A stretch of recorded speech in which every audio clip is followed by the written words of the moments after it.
Doesn't get it. Thanks, Bob. Thank you. John? Thank you, Lisa. Indeed, a test for the Ducks tonight. The top team, not only in the Western Conference, but in the entire National Hockey League. The referees for tonight's game are Kevin Pollock, loved him in the usual suspects, and Kyle Raymond. The linesmen are Derek Amell and Johnny Murray. A good look at Bruce Boudreau. It'll be interesting to see whether or not these coaches allow these top two centers, Taves and Getzlaf, to go head-to-head. That's the way this game starts.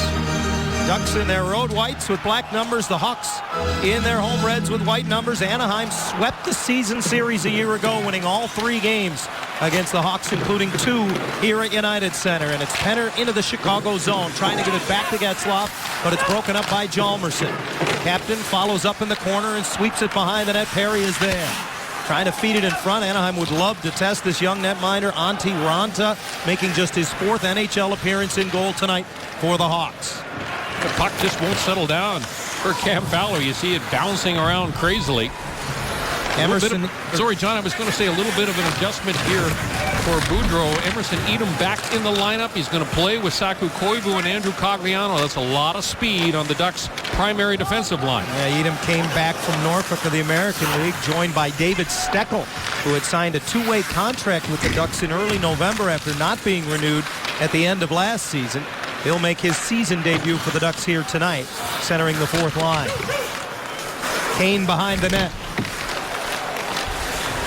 Moves it around to the near side. Christopher Stieg, who came over mid-season, back to the Hawks from Chicago in a trade right after the Ducks played in South Florida. He's on a line out there with Michael Handzus. Handzus didn't play last night in the Hawks' 4-3 loss at Minnesota, suffering from a flu bug, but he's back in the Chicago lineup here tonight. Well, his job is to just get the puck as quickly as he can into the hands of Patrick Kane. It'll be interesting to watch Michael Handzus in tonight's game and watch his speed away from the puck.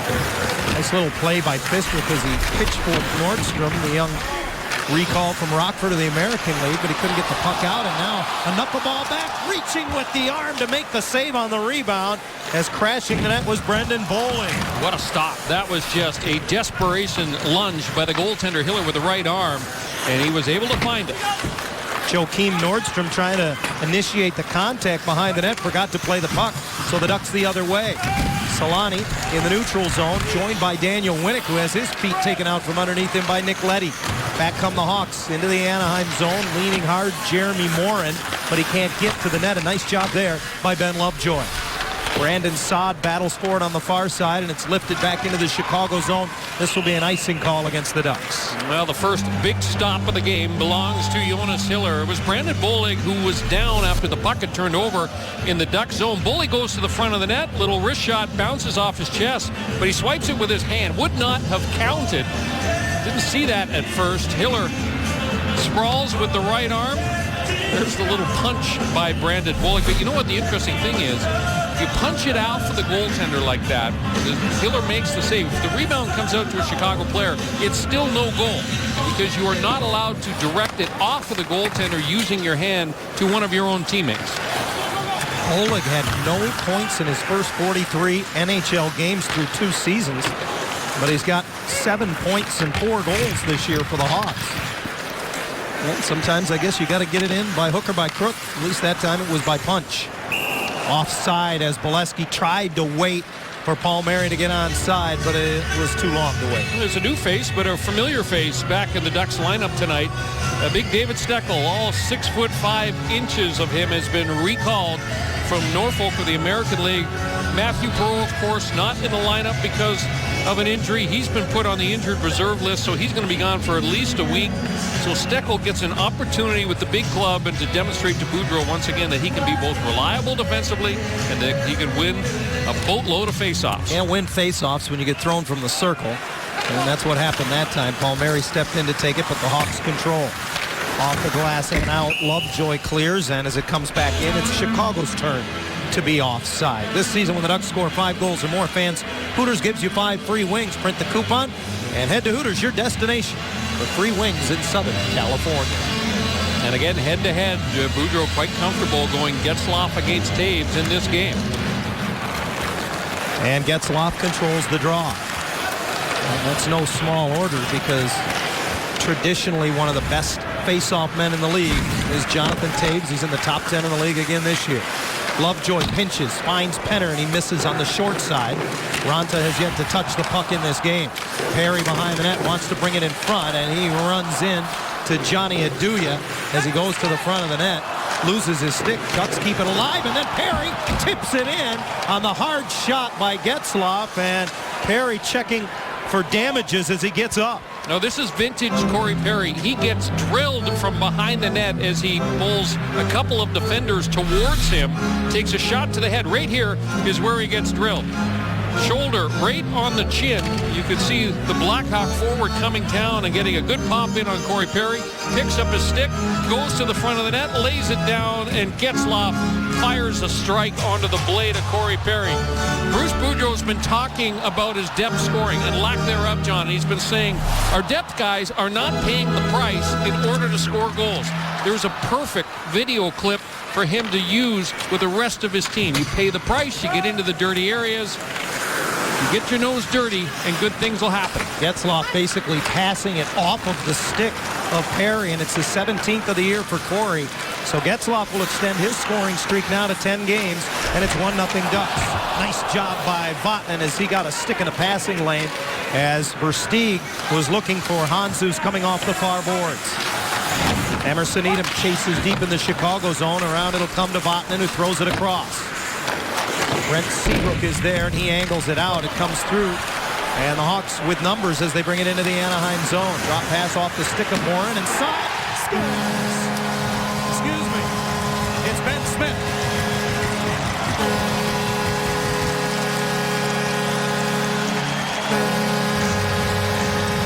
Four players on the rush for Chicago, and only 3 Anaheim defenders. Ben Smith realized it, jumped into a soft area, and Chris Versteeg was just buying time. Patrick Kane lost control, goes right to Ben Smith, and he whips it between the pads of Jonas Hiller. It's one that I think Jonas would like to have back. It's a 5-hole goal by Ben Smith, his 4th of the season, to tie it up at 1 apiece. A former MVP of the Frozen Four, while a member of the Boston College Eagles, Smith has tied the game. He was the MVP back in 2010, one of 2 different teams that won national championships during his time at BC. As an older player, relatively new to the league because he spent 4 full seasons at Boston College. He's played a few games with the Hawks each of the last 3 years, and this would really be considered his first full season as a member of the Blackhawks. He has tied it, and we're all square at 1 at United Center. So these are 2 of the leading scoring teams in the National Hockey League. The Hawks lead the league in scoring. The Ducks are 6th. Well, that was perhaps a questionable icing call, as Johnny Aduya had a chance to knock that puck down at the blue line, barely missing it, but as he's the first one on it, icing is the call. The puck has had a tough time settling down in this game, John. I always used to wonder as a player, did they really freeze all of the pucks that they have there? Do they keep over at the timekeeper's bench? Because it is bouncing around crazily so far in tonight's game. Daniel Winnick comes up with a loose puck and just feathers it back through neutral ice. Anaheim will get the change they need. Chalmerson angles it off the boards. Waiting at the blue line is Taves, and he gets bumped there by Ben Lovejoy. Lovejoy leads the Ducks in hits coming into today's game. Maybe not the most imposing guy back on the blue line, but not afraid to throw his weight around. We got a chess match going on right now between these 2 coaches. Boudreau, quick shift to get Getzlaf out against Taves, and now Taves wingers are making their way to the bench as they're trying to get away from that matchup. Bad save by Raanta after the initial shot by Penner. Just ended up in the high slot. So first save of the game for Raanta there, actually officially his 2nd, as now the puck rolled right back by Hossa and scooped up by Jonas Hiller. Here's a good look at Marian Hossa. Big, powerful winger for the Blackhawks. Very consistent point producer. Last year, 17 goals in 40 games, is slightly ahead of his pace from the previous 3 seasons here in Chicago when he was pretty much a 25-goal man. 4 years ago, Hossa, the 3rd player in NHL history ever to score 40 with 3 different teams: Detroit, Atlanta, Ottawa, Chicago. Make that 4 teams. Excuse me. Remember his quest to get a Stanley Cup? few years back when he came to Chicago, he became the first player ever to participate in 3 consecutive Stanley Cup finals for 3 different teams. Pittsburgh, Detroit, and finally here in Chicago, where he ultimately won the ultimate prize at last. Handzus brushes it through neutral ice. Versteeg lobs it across, and that one will end up in the Anaheim bench.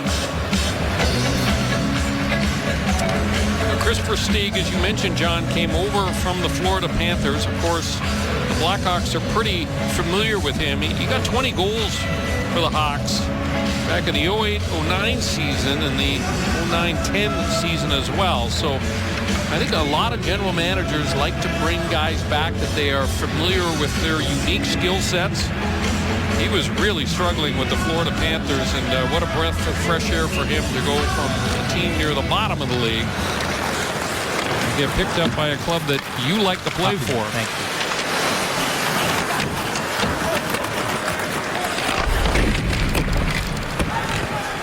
Another icing call coming up here against the Blackhawks, as Sammy Vatanen would have been the first player to get to that one. 13:53 to go in the opening period. The first of 2 away from Southern California for the Ducks before they will head home for a brief 3-game homestand, their last home action prior to the Christmas holiday. Steckel again settling into the face-off circle, and he's going to get tossed. It's the second time now he's been thrown from the circle. Steckel was 5th in the league a few years back as a member of the Washington Capitals, playing for Bruce Boudreau in the face-off circle, so he's definitely a known entity. And now the puck deflected into the Chicago bench, so can't get a whole lot of run here with continuous play, so we'll step aside. Goals by Perry and then Ben Smith, just 45 seconds apart early on in Chicago. We're tied. Who Got It Done brought to you by YP.com. The new way to do, for me, it's look how many are getting it done as well for the Blackhawks. Well, this is the key for the Ducks to try and keep these 4 gentlemen under control. Keith, Seabrook, Leddy, Hjalmarsson, all outstanding skaters. They will all join the attack on the rush. And so for the Ducks tonight, Bruce Boudreau likes to say, keep them in front of you. Don't chase them behind their net. Back up, accept the rush in the neutral zone, look for some turnovers, and counterattack quickly. Tied at 1. Glad to have you along on a Friday night from the Windy City. And another offside call against the Hawks.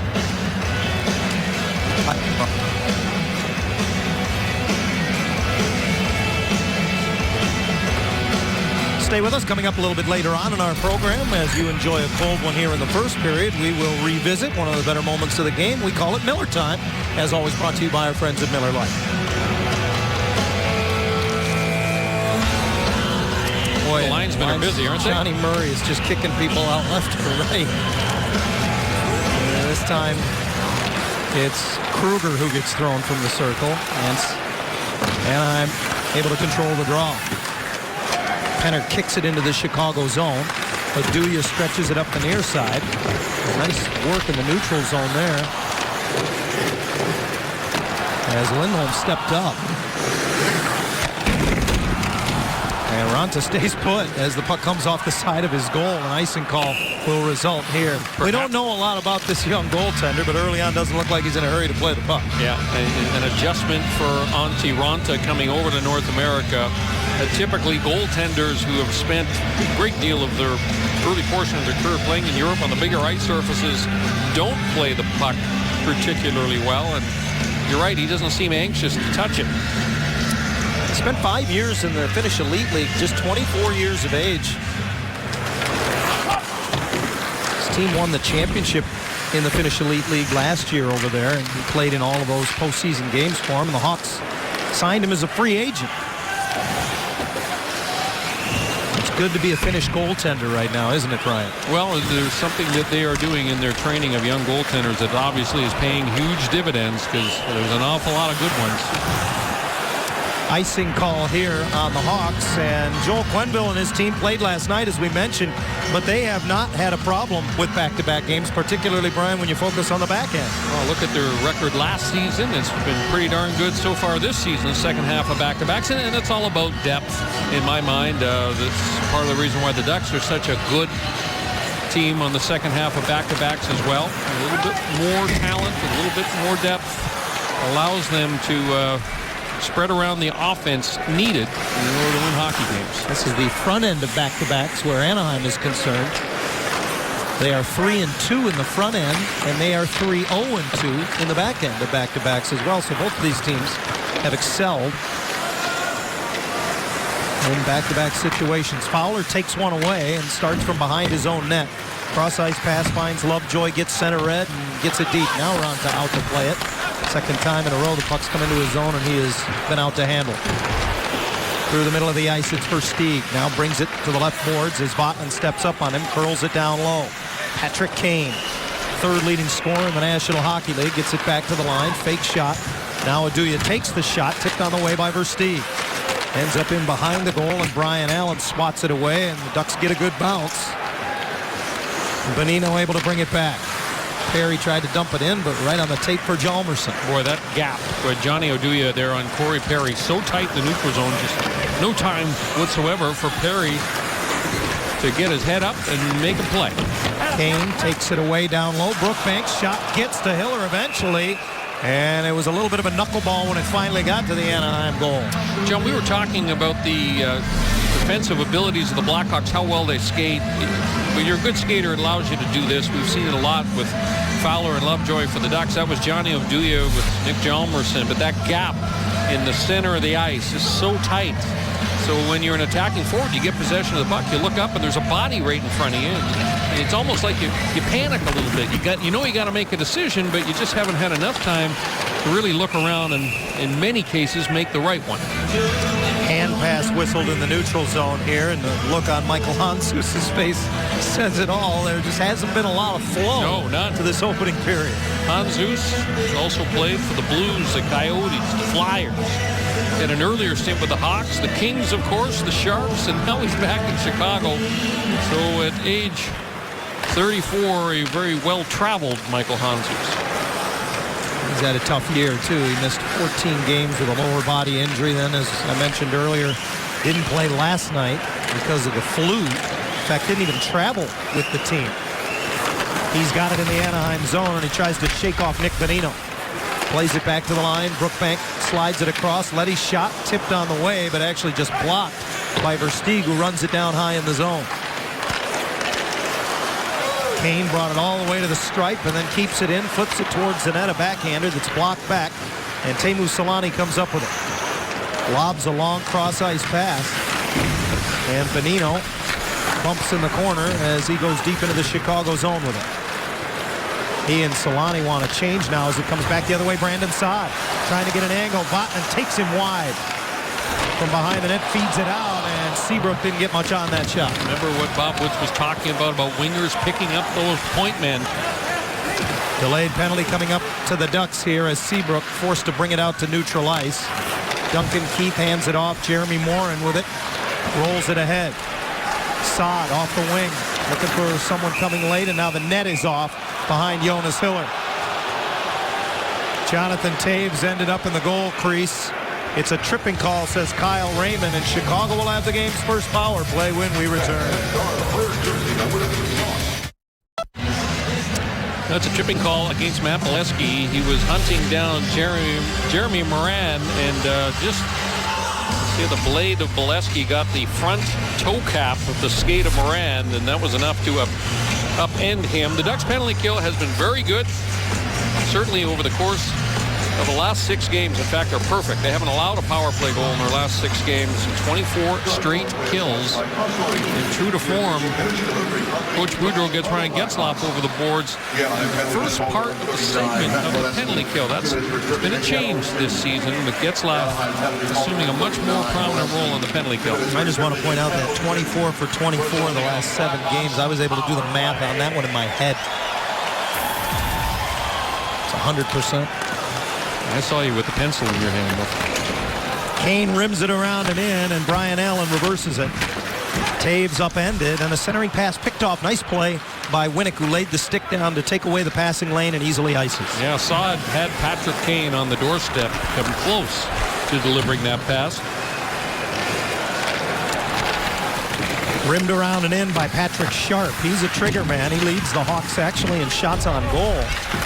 A guy who has always hurt the Ducks when these two teams get together. Nearly a point-a-game guy in his career against Anaheim. Patrick Sharp, now the 11th year man out of Vermont. He handles at the line, and now they're set up, and he'll trigger it. A one-timer sticks to Jonas Hiller. Yeah, you saw Hiller just take a little peek over his shoulder.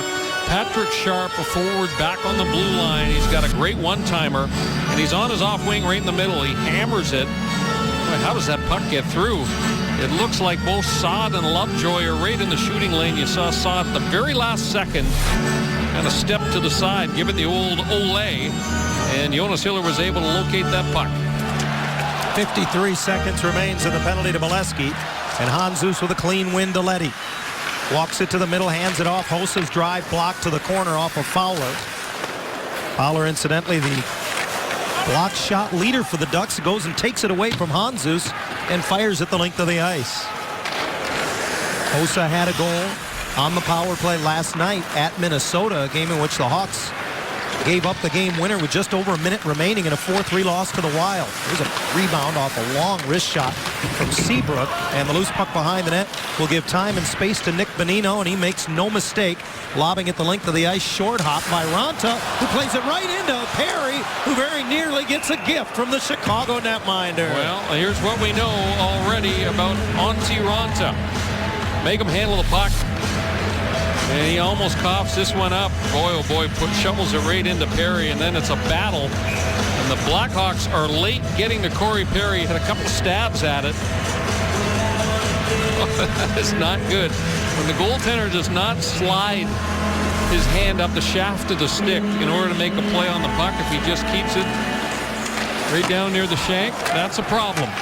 Cogliano upended as he tried to go to the net for a redirect, and Vatanen got it right on off a face-off win. Final seconds of the penalty will expire as Winnick uses the glass to clear, and Bolesky is out of the box. The Ducks full strength. So they run their streak of successful penalty kills to 25. Still tied at 1.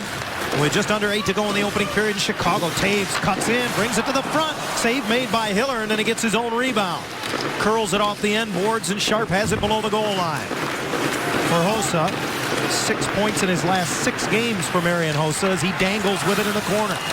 Cogliano keeping him to the outside. Back to the line for the former Duck, Sheldon Brookbank. Rims it around and down low. Taves keeps it alive.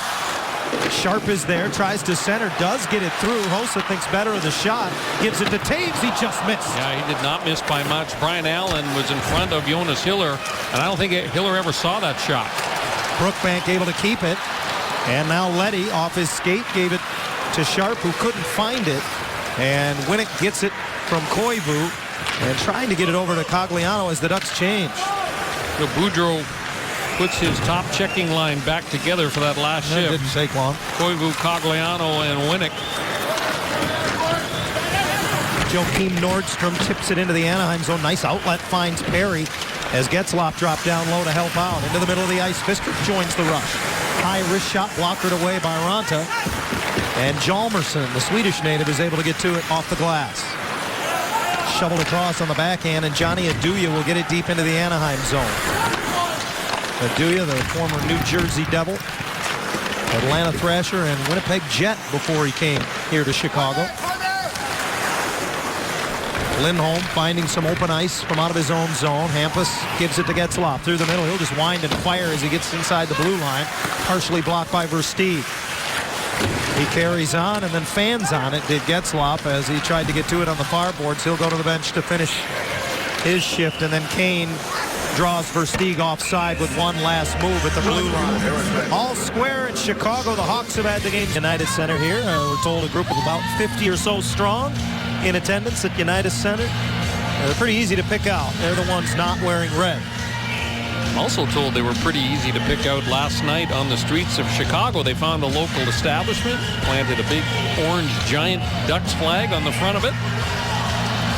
That takes guts. Yeah, those are a brave crew, to say the least. And they found some hockey weather here. I mean, the temperature when the Ducks came over this afternoon for the game, 23 degrees in downtown Chicago. No snow on the ground, but it definitely feels like hockey weather. Bonino trying to get it into the middle. and Edom gets to it down low. Emerson Edom played 3 games in his week in the American League. He had 5 points in those games, including a goal and 4 assists. You know, it's one of the things that you really have to love about Emerson. Every single time he's gone down to the American League, he's gone down and he has improved himself as a player, and he's come back with a vengeance. The Ducks want him to become more consistent up with the big club, and in order to become more consistent, Bruce Boudreau says he needs to play every single shift like it's his last.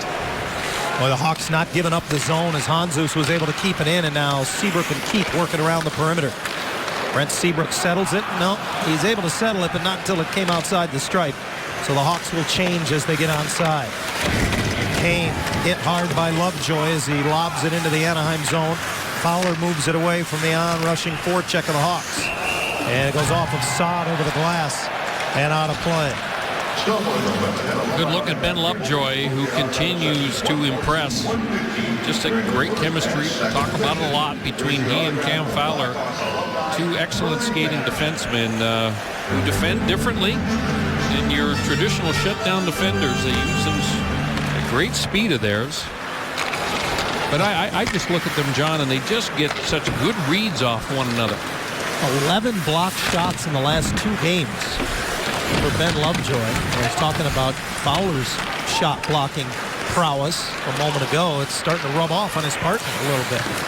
Vatanen goes after the man on the boards, and Saad got the redirect in front, but he steered it just wide. Good job by Paul Mary, who came back on the back check trying to pick him up. Now he has it poked off his stick at the blue line. Steckel thinks better of going in after it. The Ducks will change as Ronta hands it off. And this is Nick Leddy.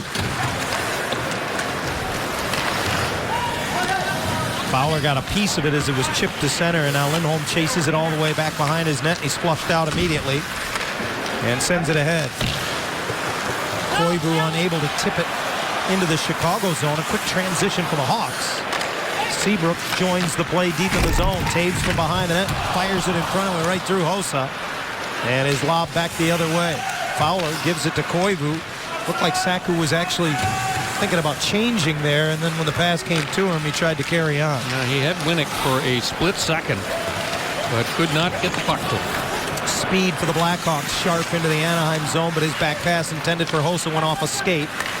Now Perry at center for the Ducks. 17th goal of the year tonight for Corey Perry. Came into the game the 3rd leading goal scorer in the NHL. He's got a 6-game scoring streak of his own with that goal tonight. Corey now has 5 goals in his last 6 games. Boy, Lindholm just got pasted into the end boards. That was Nordstrom that got an angle on Hampus Lindholm, and boy, did he finish his check nicely. There are those around this Hawks team that say this 4th line has been perhaps their most consistent this year. Nordstrom is an addition to that line, but Bollig and Kruger have been together all year. I hope they play them a lot more than the Taves line tonight. I don't think that's going to happen. Nordstrom has good speed. Doesn't have great size. Only 160 pounds, so he's a skinny guy with some wheels, however, and those wheels got him right in on top of Lindholm. He got an assist last night, his first NHL point in the loss at Minnesota for the Hawks. Smith, who has the Chicago goal from behind the Anaheim net, now feeds it out. Duncan Keith and Seabrook work it across the top. Smith comes over to help out, and now shovels it down low. Penalty coming up. I believe they're going to get Lindholm here as he got the stick in on Versteeg, and Anaheim is going to go shorthanded for the 2nd time. They're going to call holding on the 19-year-old. Yeah, this is a tight call on Hampus Lindholm. Defenders run a risk when they take one hand off the stick, but he's just got the one hand on the back of Versteeg. Oh, he gives him a little tug on the shoulder. It's a tight call, but it's the correct call. Yeah. So Lindholm takes a seat. 2nd time tonight that Chicago goes on the power play off a face-off win. Fowler collects it from behind the net, but can't clear the zone. Keith will hold it in. Touches it now for Jonathan Taves. Back to Keith, and he misfires. That went off the leg of Winnick. Getzlaf gives chase, but can't get to it. Sharp kept it in, and now Taves will work it back out to him. Kane off the half wall, whips it down low for Taves. Fowler knocks him to the ice, and Getzlaf gets to the loose puck. The Hawks fans wanted a penalty there, but they don't get it. And again, it's lobbed in wide. And boy, remember the adventures of Antti Raanta last time. The Ducks were shorthanded. He just stayed put in the crease. No matter how close that thing came to him, he was staying in the blue. He's reluctant.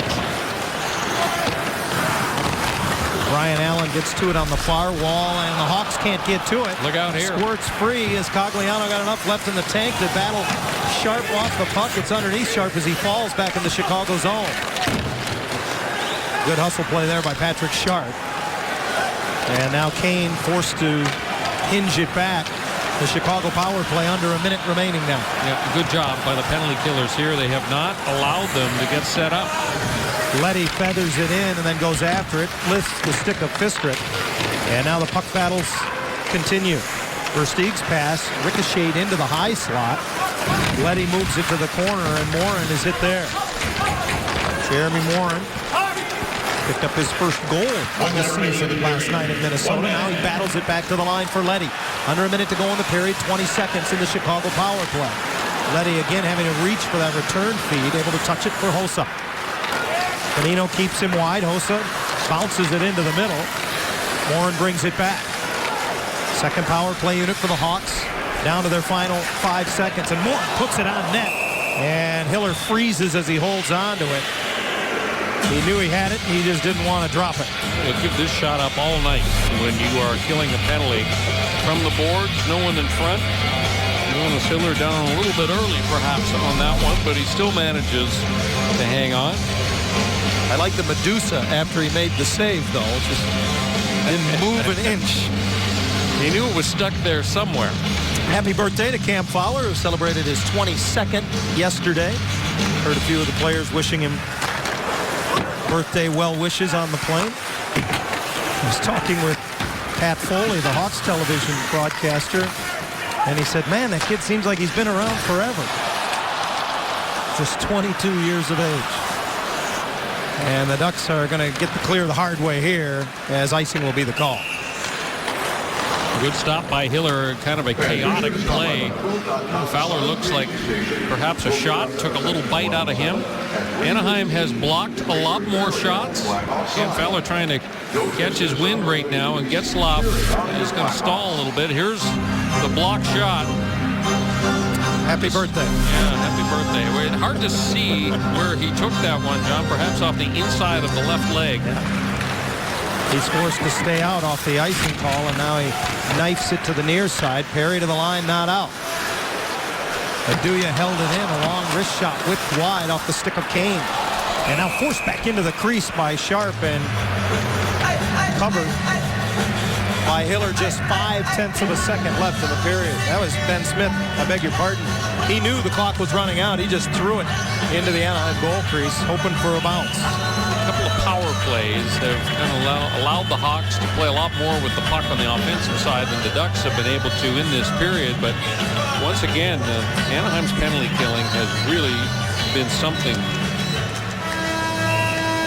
That half second whittled away as they drop the puck on the faceoff, and we're tied at 1 after 1. Well, you know, it was a sloppy period, I thought. A lot of turnovers, a lot of offsides for both teams. But I think Anaheim should be encouraged. You look down at the other end, you don't have Crawford and goal. You have a very nervous-looking Antti Raanta, and he's yet to really be tested by Anaheim. Corey Perry put the Ducks on the scoreboard early on, but their lead didn't last long. Chicago had an answer. The best team in the NHL tied with the Ducks after 1 at United Center.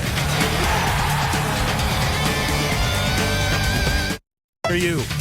And by AT&T U-verse TV. Check availability at 1-800-PICK-ATT. Rethink possible.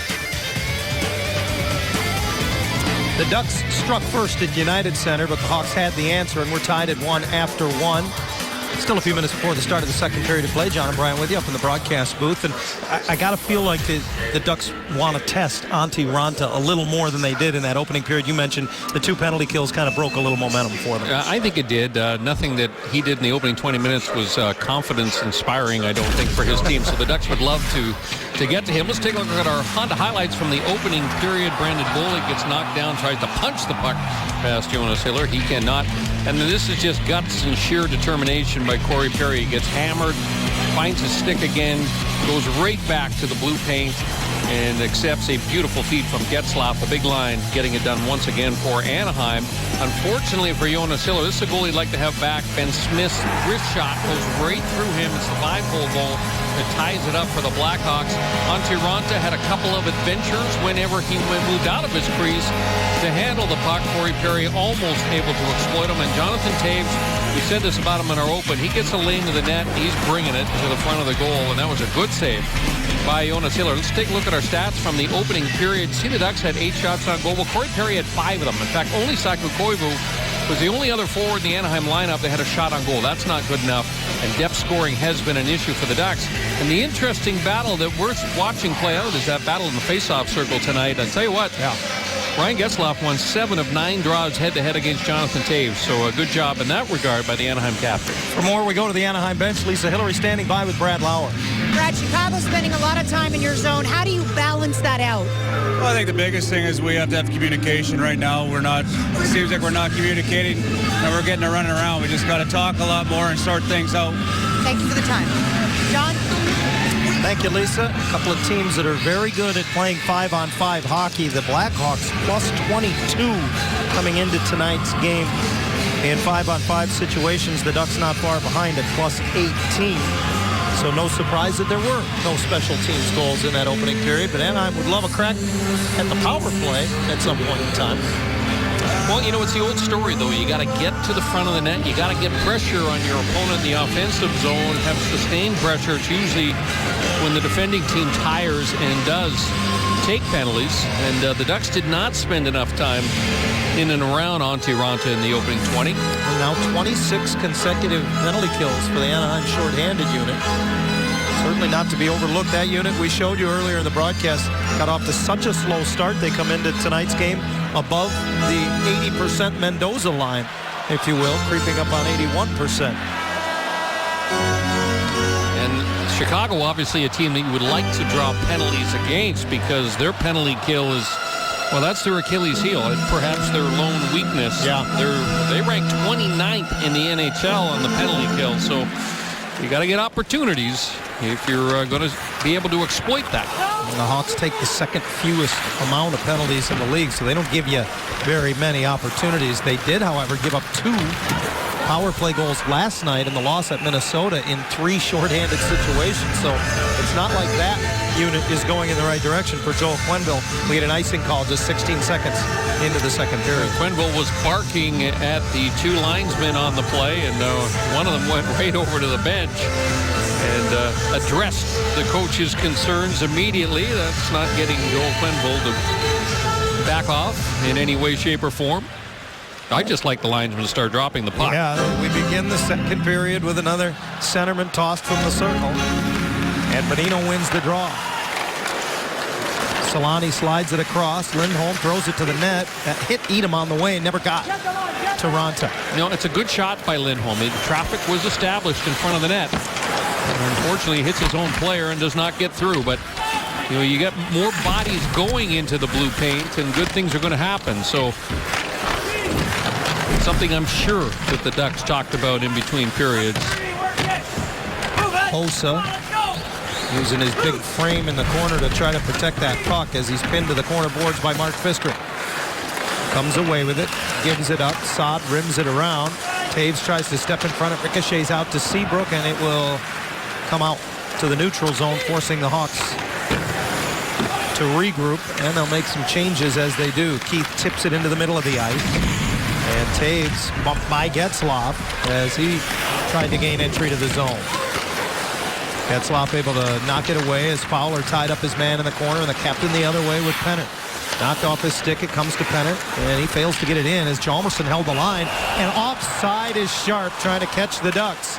He just couldn't wait long enough. Those turnovers at the offensive blue line, especially in the second period, are so dangerous. And the Ducks turn it over here, and away go the Hawks. And you can see that back foot of Patrick Sharp appeared to lift off of the ice. By the time the puck had crossed the blue line, he was offside. But a close play and a little bit of a break for Anaheim. I don't think the 3-time 30-goal scorer agreed with the call. But nonetheless, he sits down. And the Ducks back into the Chicago zone. Tied at 1, a minute and a half into the second period of play at United Center. This one bounces off of Winnick. Went to the slot. But the Hawks able to cover up. Nice job by Winnick and Koivu to keep it in. Over to Cogliano off his skate. Back in front, and Koivu trying to stuff it on the far post. But Raanta is there to freeze it. Boy, you get an opportunity like this, and you got to get a shot on goal, and the Ducks cannot execute. It's a clear-cut 2-on-1. The Hawks turn it over. Handzus gets a little bit sloppy. Koivu does a great job forcing the turnover, and the pass just a little bit too hot and a little bit outside of the wheelhouse of Andrew Cogliano.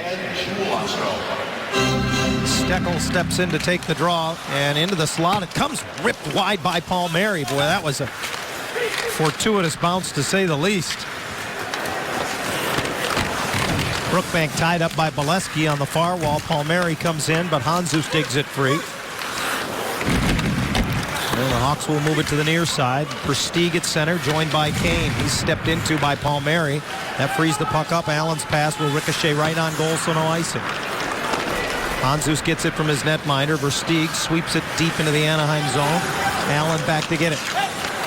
Passes it ahead off the skate of Steckel, but he's able to recover and move it to center ice.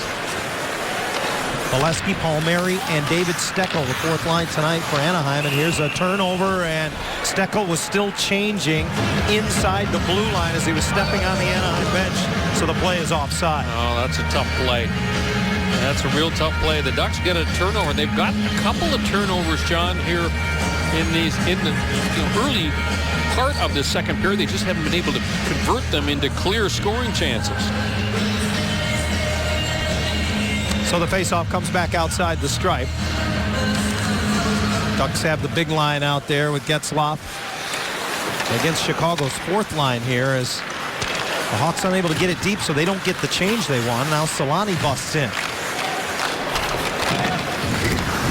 Stood up inside the blue line, and good help with the point from Fistrick keeps it in. Aduya quick to move it near side, but Chalmerson has Solani all over him.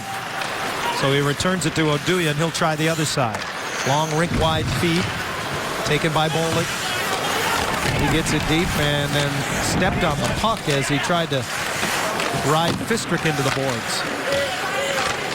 Solani on the far side, tied up with Duncan Keith. Keith gets it towards the net. That's blocked by Bonino, and then his pass across vacates the zone. Seabrook and Keith, this is the top defense pair for Joel Quenneville, and they move it ahead. Ben Smith tries to cut to the front of the net, and a good recovery by Lindholm, who spun and got his stick out. Hawks with it, and just missing the pass at the line is Keith. He'll have to come all the way back. Duncan Keith leading the Hawks in ice time again this year. It's only the 9th straight season that he has done that for this team. Long stretch pass ahead to Sharp, who gets his own drop pass and then throws it across. That went off the shin pad of the captain. Chalmerson holds it in. Hossa bobbing and weaving in the right corner. Gets it back from Aduya, fires, and that one rattles the high glass. I don't know if Hiller saw it. The screen in the front of the net coming in the person of Jonathan Toews. And Taves' centering pass goes through Brian Allen and everyone all the way back into the Chicago end. And that was Getzlaf and Taves battling down low for possession. There's some great battles between two of the premier centers in the game. Chalmerson measures things, gets it to Aduya. Nice touch pass, Hossa. Piece of that shot deflected, though. Good recovery as Lovejoy got the stick in the shooting angle. Now Fowler back to get it from Hiller. Hawks will go for a change. Not yet 5 minutes into the second period in Chicago. Ducks will be in St. Louis tomorrow night to take on the Blues. And then they return home Monday. They will play host to the New York Islanders. I think a lot of teams will tell you, we hear a lot about the road trips where teams have to play LA, San Jose, and Anaheim. Chicago, St. Louis is right up there. in my mind, in terms of difficult road trips. Brookbank with a one-timer on a rolling puck that just missed, and now Koivu stick handles in with Winnick. Pagliano heading to the net, but Leddy denied the centering pass from Winnick. Around it'll come. Fistrick holds it in. Brookbank gets a stick on it down low and then turns away from Steckel. Rims it around. Fistrick tied up by Morin. Just gets his skate to the wall to try to keep it in. Steckel battles it to the corner. Bolesky sets up in the high slot. Palmieri circles the net. Hands it off to Lindholm, who attacks off the right point. Tries to bring it right into the blue paint. And Raanta will freeze it there. Good-looking play there by Hampus Lindholm as he came down the right boards, and he just kept going, Brian. And you like to see the players take it into the blue paint. Well, no question. It's chaotic, and he recognizes that right on the doorstep, he's got a teammate in Steckel that is sniffing around the goal crease, and he sees that his player is inside of Sheldon Brookbank, and that's the green light for him to just jam it into the feet of the goaltender Raanta. Raanta actually does a good job of making sure that rebound does not get clear. Off the face-off win, the Hawks able to clear. Kane sends it across. Keith gains the line and then turns it over to Solani. Here's Teemu, partial break into the Chicago zone. And he hit the post. He opened Raanta up, put it between his legs and hit the post. Oh my goodness. Teemu Solani, who's just dying to get a goal, does everything right, beats the goaltender. It's just going to tip his pad as it goes through the 5-hole, and it tips it just enough to go off of the post. I asked Teemu before the start of this game if he still got an extra little thrill, the anthem that they play before the game here in Chicago, and he says there's nothing better. He says it still sends goosebumps. This would have sent some goosebumps as well had that puck bounced off the inside of the post and in. Teemu Solani, he's never smiling unless he is scoring, and it's been a while since we've seen him smiling. And you know, Antti Raanta, the 24-year-old netminder for the Blackhawks, has thought about playing against Teemu Solani a few times, perhaps, in his life. He's heralded as such a hero in his home country back in Finland, and Teemu went to a pretty stock move there. He opened the youngster up. It's a little stutter step. You know, it just gets the goaltender to shift his weight onto one foot. By doing so, creates a little bit of a hole. Vatanen trying to wait for his mates to get onside, but he got forced back into the zone, so the play is offside. And we'll remind you can sign up for the 3rd annual Anaheim Ducks All-Star Academy now. Learn hockey tips from current and former Duck players, as well as USA hockey coaches. Register today at ducksgoal.com/all-star academy. Won't get any more all-star than Teemu Solani. 30 goals. 10 times in his career. And he scored at least 46 different occasions, so this is a prolonged drought for Teemu. Pagliano chips it past Keith at the point and now runs it down in the Chicago zone. He can't get to the front of the net with it, however. Gets back up and plays it for Winnick. Winnick will stop as he tries to step right into the blue paint. Taves leads the rush the other way, along with Sharp. Fowler did a good job on Sharp there and then stays with him as the puck high in the air before it lands in the corner. Lovejoy comes over, puts the hit on Sharp, and his centering pass will go all the way back. Just over 7 minutes into a thus far scoreless second period in Chicago. 2 goals in this game came less than a minute apart in the first. We're tied at 1. Kruger trying to hold Lindholm at bay, but he'll tie him up long enough for Perry to come and collect the puck. Penner goes to the middle to clear the zone. Hawks get back onside, and again the Getzlaf line out against this 4th line for Chicago, and this is going to be an unfortunate icing call here against the Ducks because that means Joel Quenneville will get his 4th line off the ice. Brian Getzlaf has been held pretty much in check tonight. Made the brilliant pass on the Corey Perry goal. I think both coaches would tell you that since the primary focus is shutting down one line, that they've at least been able to contain the Getzlaf line. They've held him for the one real good opportunity. Another face-off win for the captain there. That time he beat Christopher Stieg on the draw. Now a career-high 10-game point streak for Getzlaf as he got the primary assist on the Perry goal. He has points in 13 consecutive games. The only problem was the streak was interrupted as he missed 3 games with that upper body injury. Now he and Perry into the Chicago zone. Aduya loses his stick and shovels it ahead. And they're saying that he covered the puck with his hand before he swept it to his teammate. And Johnny Aduya does not protest. 2 minutes for putting his hand over the puck. And Corey Perry threw his arms up to make sure that the referee saw what happened here. Remember, you can swipe the puck, but you can't cover it with your glove and then kind of throw it along the ice. And that's what Aduya does. Like I said, he didn't complain about the call. He was more disappointed in himself. So it's a momentary brain cramp by Johnny Aduya, and the Ducks get their first power play chance of the game. Yeah, Getzlaf was right there making the call as well. So Anaheim with the extra man at 8:06 of the second, and Solani steps in and wins the draw. Lindholm, nice job to get it back. They get it in front, and Solani took a swipe at it, but he fanned on it. Emerson Edom and Duncan Keith battled for the puck, and Edom finally dislodges it. Koivu uses the boards and finds Lindholm. He and Palmieri at the points right now. Koivu curls off the half wall with it. Gets it back. One-timer is blocked. Not a lot of traffic in front. Duncan Keith was really the only man there, and he's the one who blocked it. Kind of a new look on the power play here with Koivu, Lindholm, and Palmieri. Edom joining the unit, and nice job by Lindholm to get the puck into the zone and force it across. Koivu upended, but Solani's there to support. Edom has it hit him, and now it's jabbed back to the point, and it crosses the line. So Lindholm waits for the mates to touch up, does a nice job, and hands it off to Palmieri, and he busts in.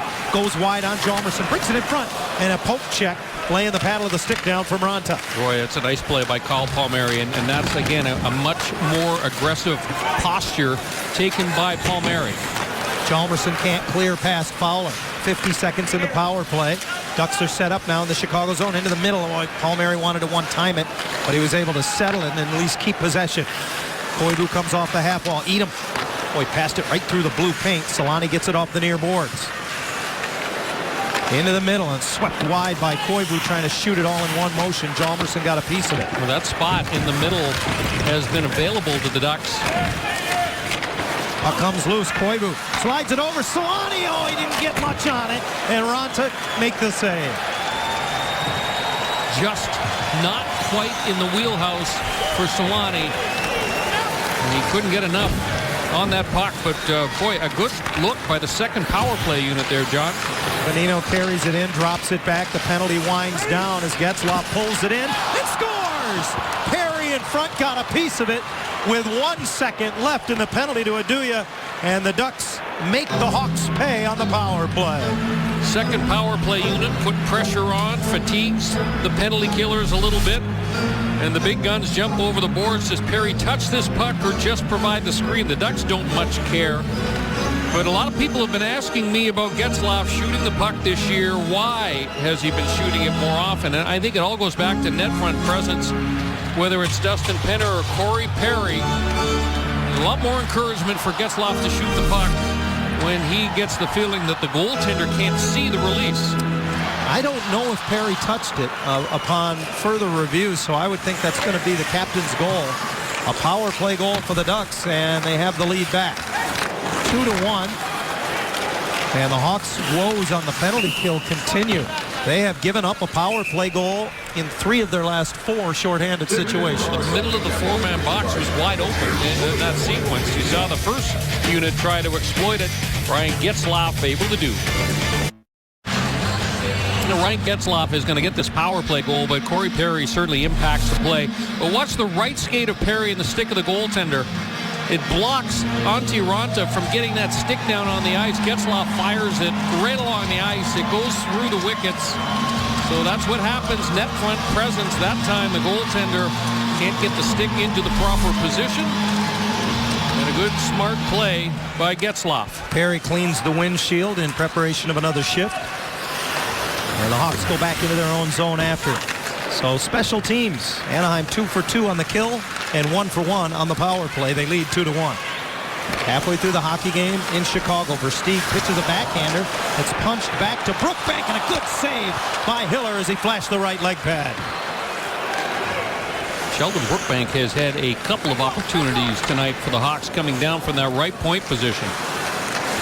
Bouncing puck to center as it was swatted down by Vatanen, brought back in by the Hawks. Good defense there by Vatanen on Kane.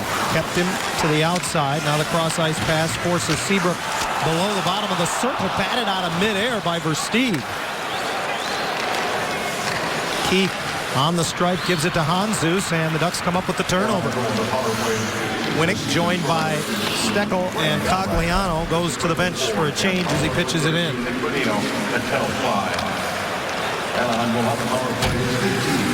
Lovejoy back after it, and Steckel tied up at the blue line. Sweeps it across, and the speed of Patrick Sharp gets there first. Throws it off the side of the goal as Fowler kept him to the outside nicely. Steckel drops down. Bolesky battles in the far circle. Hawks win the puck. Taves in front off the stick of Sharp to the corner. Seabrook activates to keep it alive. Well defended again by Cam Fowler. Was able to lift that stick. And now it's a souvenir as it's off the glass. And in amongst the 20,000 or so that are here at United Center on a Friday night. Former Duck Sheldon Brookbank has done a real nice job in Chicago as one of their depth defensemen. Seems to be platooning a lot with Roosevelt here in Chicago. And right on the doorstep, Versteeg that time bats it out of midair just wide of the goal post. 8:05 to go, middle period. 2-1 Ducks. Shots 14-11 in favor of the Blackhawks. And it's another face-off win for the captain as Getzlaf draws it back. Fowler uses the glass to clear. Penner goes in after it. Getzlaf will get to it first behind the net for Penner. He's able to work it free for Perry, and Hjalmarsson off his skate turns the other way with it. He sends a sand wedge to center, a bouncing puck, and the Hawks go offside as Marin brings it in. It was Brandon Saad who was a step ahead of the play, and then Fistrick mixing it up after the whistle with Handzus, Morin, and anybody he comes in contact with. You know, Mark Fistrick has done a very nice job, John. I think game to game, he just seems to be getting more and more comfortable. And as a complementary defense partner for Hampus Lindholm, they're very different players, obviously. Lindholm's the guy that's going to rush the puck off the ice. Mark Fistrick is more the stay-at-home type, but what I really like about the veteran Fistrick is you always see him talking to Lindholm. You know, he's always talking, what do you want? Has been switched into so many different positions. One night he's on the left side, the next night he's on the right side. I give the kid a ton of credit for the ability to be able to play both sides of the ice, something that a lot of defensemen just frankly cannot do. Either a left defenseman or a right defenseman. Lindholm has really proved to be perhaps the most versatile of any of the Duck defensemen. I think it was Fistrick who said to me, Hampus knows where I'm going to be. Making light of the fact that he's not going to jump in and join the rush. And knowing where your partner's going to be, so much of that comfort level. Fowler behind the net, goes after it. Quick little movement, brings it to the far side, and Getzlaf with the alley-oop, but he didn't get enough air under it. Trying to find Perry streaking through the middle of the ice. Lovejoy puts it on the backhand and lifts it into the Chicago zone. Aduya nearly turns it over as the long reach of Corey Perry almost picked it off the end boards there. And you talk about five-man units, too, and well, there's a bad turnover that time by Lindholm, but there's Fistrick again. Made the hit on Bollig and coughed the puck up. Yep, in the right position. Fistrick was credited with 5 hits in the game against the Kings the other night. That was his kind of game. A very physical battle with Los Angeles. How many offsides have we had? 1,000. Especially by the Blackhawks. I've been counting. In this game. There's been an awful lot. And yeah, I think that expression on Joel Benville's face kind of says it all. He's keeping count like me. Face-off comes outside the stripe. We've had our fair share of icings as well. 2-1, the Ducks lead in Chicago. They're just fine with the way things are going right now as Winnick strides in after it and now lays it back. Lovejoy broke his stick. Luckily right in front of his bench, so he gets another one quickly. And retreats defensively. Hossa can't take the cross-ice pass. Ooh. Fowler falls awkwardly in the corner and then gets back up to protect the puck from Taves. Puts it up on the glass. Hosa's there. Winnick leaning on him. Back to the line. Duncan Keith with a wrist shot that missed everything, and it'll come around the boards and out. Both teams as well tonight have been a little bit guilty of missing the net on some dangerous opportunities. Hosa does not get a touch on that pass. Well, no, apparently he did. I heard icing and then play on.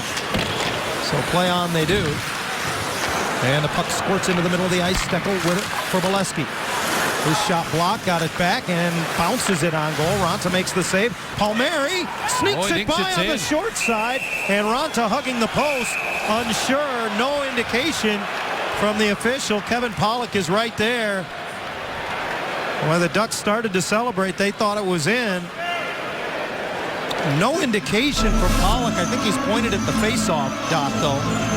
And that would be akin to no goal. Well, here's the play. Palmieri, the goaltender, again, leaves that short side post. Hard to see from that angle where the puck exactly is, but you know that he's concerned. We're going to take a look at this on the overhead camera.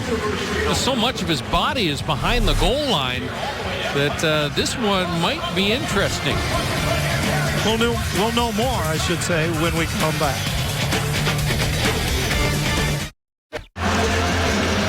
You know, the Ducks are still milling about, hoping to get an overhead look at that last bid by Kyle Palmieri. Steckel feeds him from a sharp angle. This is the best look that we have right now of this. When you're the visiting broadcast crew, you're reliant on the home team to show you the overhead so that you can take a look at it, but no one, I'm hoping that Toronto at least has had a look at it. The indication has been that this is no goal. Yeah, Kevin Pollock has pointed to the face-off dot where the puck is laying right now, and I believe this conversation is over. A little clarity perhaps being given right now to Bruce Boudreau as the linesman was over there to explain it to him. Always.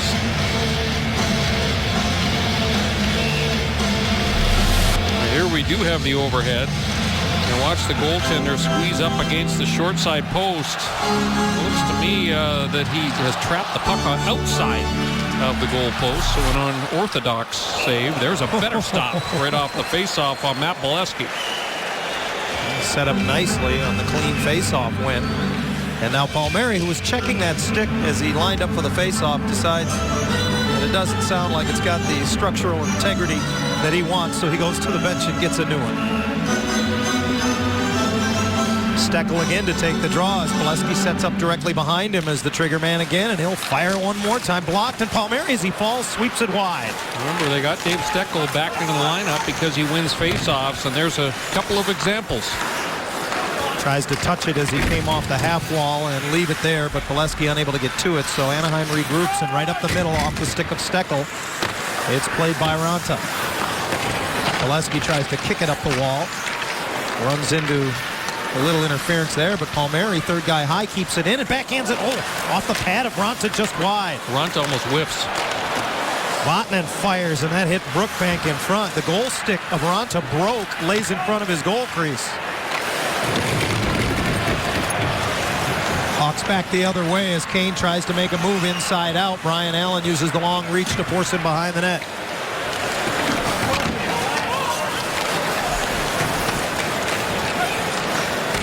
Versteeg in the corner keeps it alive as the Hawks work down low. Now out high, Aduya's shot blocked by Bonino.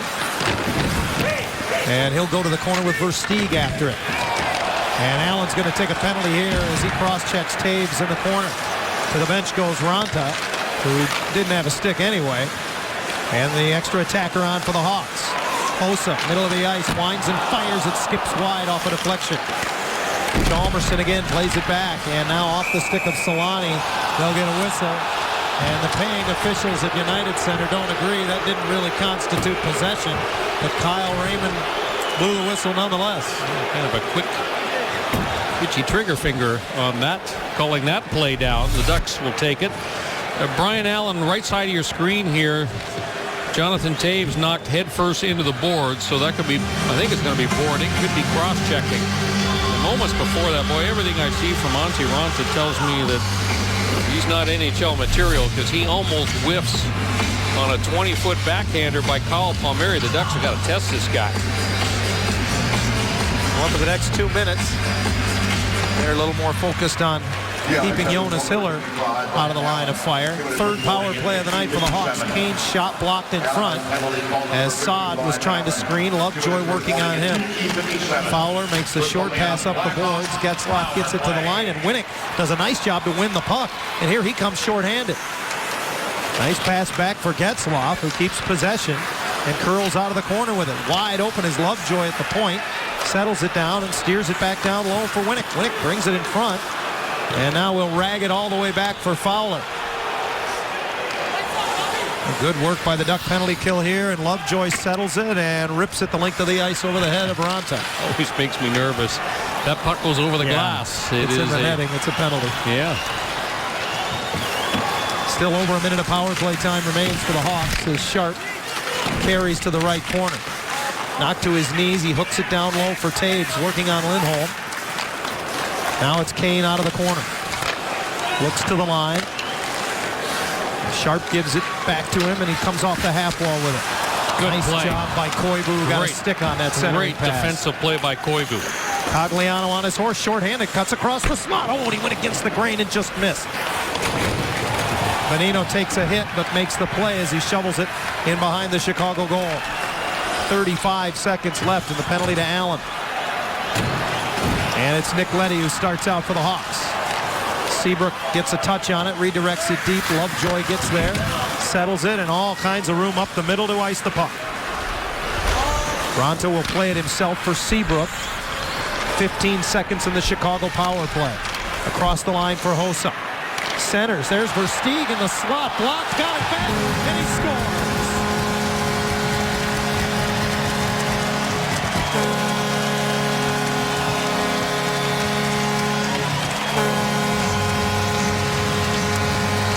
Versteeg able to bury one on the power play, and this is unfortunate for the Ducks. They do so many good things right on this penalty killing sequence, and then here's the block. It hits Fowler in the right leg. He can't find it. Jonas Hiller also can't locate where the rebound is gone, and it bounces right back to Versteeg, and he just snaps the wrists up into the top of the net. You can see Fowler could feel the puck off the right leg. Unfortunate that he could not locate it, and we got a tie game. Just the 12th game back in a Chicago sweater for Chris Versteeg since he came over from the Florida Panthers. That's his second goal since rejoining Chicago. On the year, his fourth of the year and his first on the power play. We are tied for the second time tonight. Under 2 to play as Getzlaf out of the corner moves it into the middle of the ice. Vatanen ahead for Perry, and cutting into the middle is Penner. He'll just turn and send it to the net. Bounces high off the shoulder of Raanta. Oh, wow, Getzlaf came in. That may have gotten a piece of the crossbar. Yeah, no kidding. What a stop. I think Raanta gets it with the shoulder, John. Getzlaf has it again in the corner. Strong backhand pass. Kept alive by Penner, and Fistrick feeds it down low. Perry puts his hip into Hjalmarsson, tries to come in front, but he gets upended. He looks around and realizes no penalty forthcoming. Puck lobbed to center, and Fistrick knocks it down. Kruger fights through and brings it in. Hooks it right on goal, and a save by Hiller. Hossa reaches back to keep it alive. Fistrick intercepts that off the boards, and he'll use the glass to sail it back into the Chicago zone. All of a sudden, pace of this game has picked up substantially. Under a minute to go in the second period. Hossa intercepts. Had a little trouble getting the handle, though, and as he gets full control, he'll roll it in. Lovejoy uses his body to shield the puck. Hossa will dig it out of the corner. Fowler took it away. Seabrook steps up and intercepts. Back for Keith, trying to find a shooting lane. Can't, so he goes behind the back, and Seabrook's bid is blocked out of the zone by Winnick. Winnick pesters him back through neutral ice, and a good stick from Koivu comes up with a turnover. 25 seconds in the period as Winnick rifles it high over top of the goal. I think that's probably a pretty good game plan there. I don't care where you are, shoot the puck. As Raanta has been shaky at times. He certainly has. Made a good stop moments ago. His best of the game on Ryan Getzlaf. That might give him a little bit of confidence. Versteeg hustles into the Anaheim zone and gets bumped as he works it deep. Lovejoy just trying to keep it in his skates, realizing There's little time left in the period, and now there's no time left in the second period. The last few shifts have been the best shifts of the game. Ever since the Hawks tied this up, both teams have had great chances. Here's the one by Ryan Getzlaf, and watch the left shoulder of the goaltender, Antti Raanta, right there. He just gets enough of that. Boy, what an effort by both Getzlaf and Perry. And again, that sequence, you see the extra effort being put into just paying the price, getting to the front of the goal crease, the reason why that big line of the Ducks has been so dominant this year. They continue to carry the load offensively. Perry in the first, Getzlaf in the second. They've got friends in Chicago tied after 2. Seamless connections to other Asian destinations. Welcome back to United Center. Got a great hockey game here in Chicago. Ducks 2, Blackhawks 2 after 2 periods of play. The goal scorer for the Ducks was Ryan Getzlaf, and he's standing by with Lisa. Thanks very much, Kent. Ryan Getzlaf with his 15th goal of the season. You made him pay on the power play. How did it go down? Oh, that's the idea. I mean, we were trying, the line before us made them work really hard in their zone, and they were getting pucks back, and we were able to come on late, I think, with a little bit of a tired group and get a puck through. You are a lot closer to Teemu Selanne than we are. He's had a number of glorious opportunities, Ryan, the last number of games. How close is he? Oh, he's right there. I mean, you see, that move he made on his kind of semi-breakaway there. He beat everybody but the post, so that's those are the things we like to see from him, is those quick strikes. What's the plan out of your room here in the third? Just to continue along the same plan. I think we just got to keep playing, tighten things up a little bit after we score goals, and make sure we tip the ice their way. Thanks for the time, Ryan. Good luck in the third. Thank you. Kent? Lisa, thank you very much. Ryan Getzlaf, 9 goals in his last 12 games, but Chris Versteeg, he scored for the Blackhawks. As a result, we have a 2-2 hockey game after 2 periods of play. Scoring from center ice during the intermission, she makes it. Sign her up. Are reserved and any rebroadcast, recording, retransmission, or other use of this broadcast without the express written consent of the Anaheim Ducks is expressly prohibited. Beautiful look at night in the city of Broad Shoulders. A 2-2 tie a little bit west of downtown at United Center as we're now through 2 periods of play. And it's time for tonight's AT&T Rewind, as we take a look at the Star Watch. So far in this one, the Stars have come out to play. They certainly have, and it is interesting, worth noting, in the second half of back-to-backs, that Joe Quenneville shortens his bench early in this one. Look at the ice time for Patrick Kane and Jonathan Toews. Kane over 15 minutes, Toews already over 16 minutes.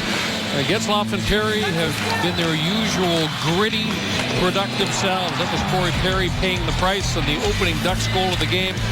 And then Ryan Getzlaf, boy, this power play unit had not been on the ice for more than about 15 seconds before Getzlaf whips it through the pads of Antti Raanta. Was Corey Perry once again right on the doorstep, providing the screen. And that was our AT&T Rewind. The last 2 games rewind the scoring summation for the Ducks. Anaheim has 4 goals. Those 2 guys each have 2. And I'll guarantee you, in between the second and third, Bruce Boudreau took a long look at that stat sheet, recognized that Toews and Kane have already played a lot, and Getzlaf and Perry figure to have more left in the tank. So he knows that he can tap them on the shoulder, set them over the boards more frequently here in the third period with the game on the line. Tied at 2. They put 20 minutes up on the board. Who knows? We may play more. Ducks have ended up in shootouts in each of their last 2 outings. And again, the 4th line of the Hawks to begin the period on the ice against the Ducks top line as Getzlaf opposes Kruger on the draw. Kruger's had a very good night in the face-off circle, and he wins the draw to begin the third. Pass off of his skate is dug out and swept back in to the Chicago zone by Penner, who goes in as the lead man on the forecheck. Area pass off the boards intended for Kruger, but well off the mark, so offside are the Hawks just 20 seconds into the third period. Marcus Kruger, remember back in March of 2011, before the Hawks were going into the playoffs, they called him up from the Swedish Elite League after his season had ended there. He was a big-time scorer over there with Djurgården. Now at finally 23 years of age, he seems to have found a regular spot in the Chicago rotation. He's reliable on both sides of the puck, and that's what Joe Quenneville really likes about him. Hawks re-upped him with a 2-year contract last July. Play in the Anaheim zone. Winnick able to deflect it. It goes high in the air, and Koivu does push it across the blue line. The sticks strewn all over the place. Two different players losing their sticks there. And that starts to play a role a little bit as passes bouncing off of the weapons. Lovejoy trying to get it away from Taves, and that puck hit the stick I was mentioning, and Taves had to peel it back to the corner, and his pass a little too hot to handle for Duncan Keith. Back into the middle of the ice, Winnick intercepts, and he's on his own as the Ducks go for a change. Rolls it to the net, and then gets dumped by Brookbank. Raanta steers it away. And puck turned over in the neutral zone as Getzlaf forced to hinge it back now for Sami Vatanen. Vatanen pulls it back into the middle. Getzlaf is there to support, but his pass picked off by Nordstrom. Joakim Nordstrom misses everything with his long wrist shot, and that bid comes around and out of the zone. Perry forced back in.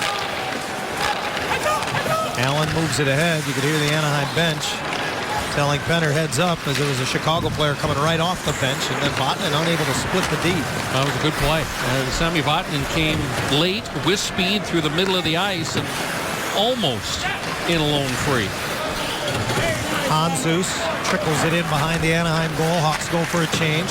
Lindholm stretches it off the boards. Bonino, nice pass into the middle for Solani. Gives it to Edom and then gets the rebound and tries to bank it in off of Raanta from behind the net.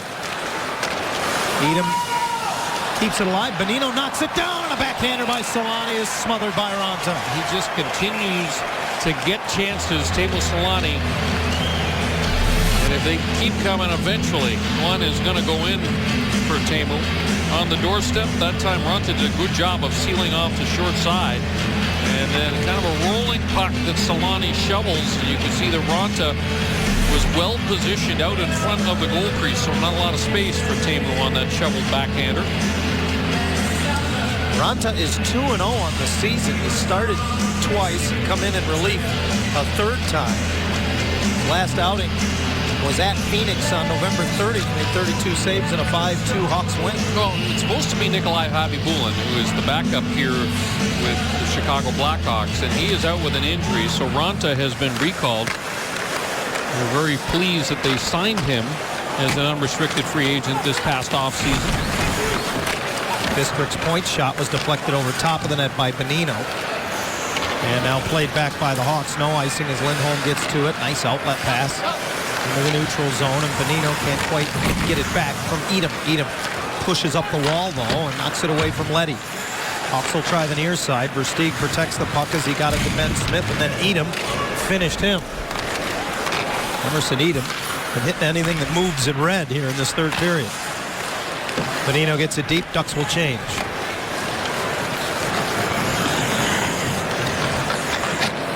Seabrook with a long pass picked off in the neutral zone. Vatanen tried to make a little move at the blue line, and that drew Steckel offside. You can win a 2014 Honda Odyssey this season. The Ducks will give one away on Fan Appreciation Night. All you have to do to enter is log on to AnaheimDucks.com/Honda Odyssey. You must be 18 years of age or older. Sami Vatanen's had a strong game so far tonight. Of course, Vatanen at 22 years of age. Bolesky, long wrist shot, big rebound for Palmieri, and that's off of Keith's stick and out of play. I was going to say, Vatanen is seemingly getting confidence game by game.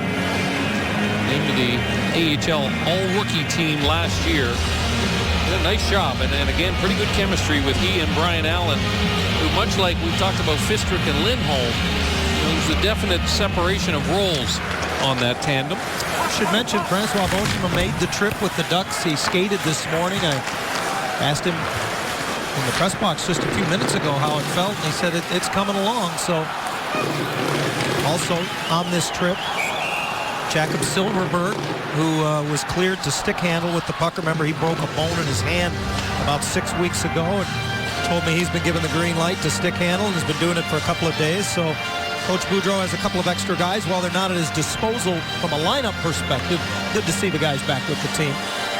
When you think about the Ducks, just 12 home games so far this season.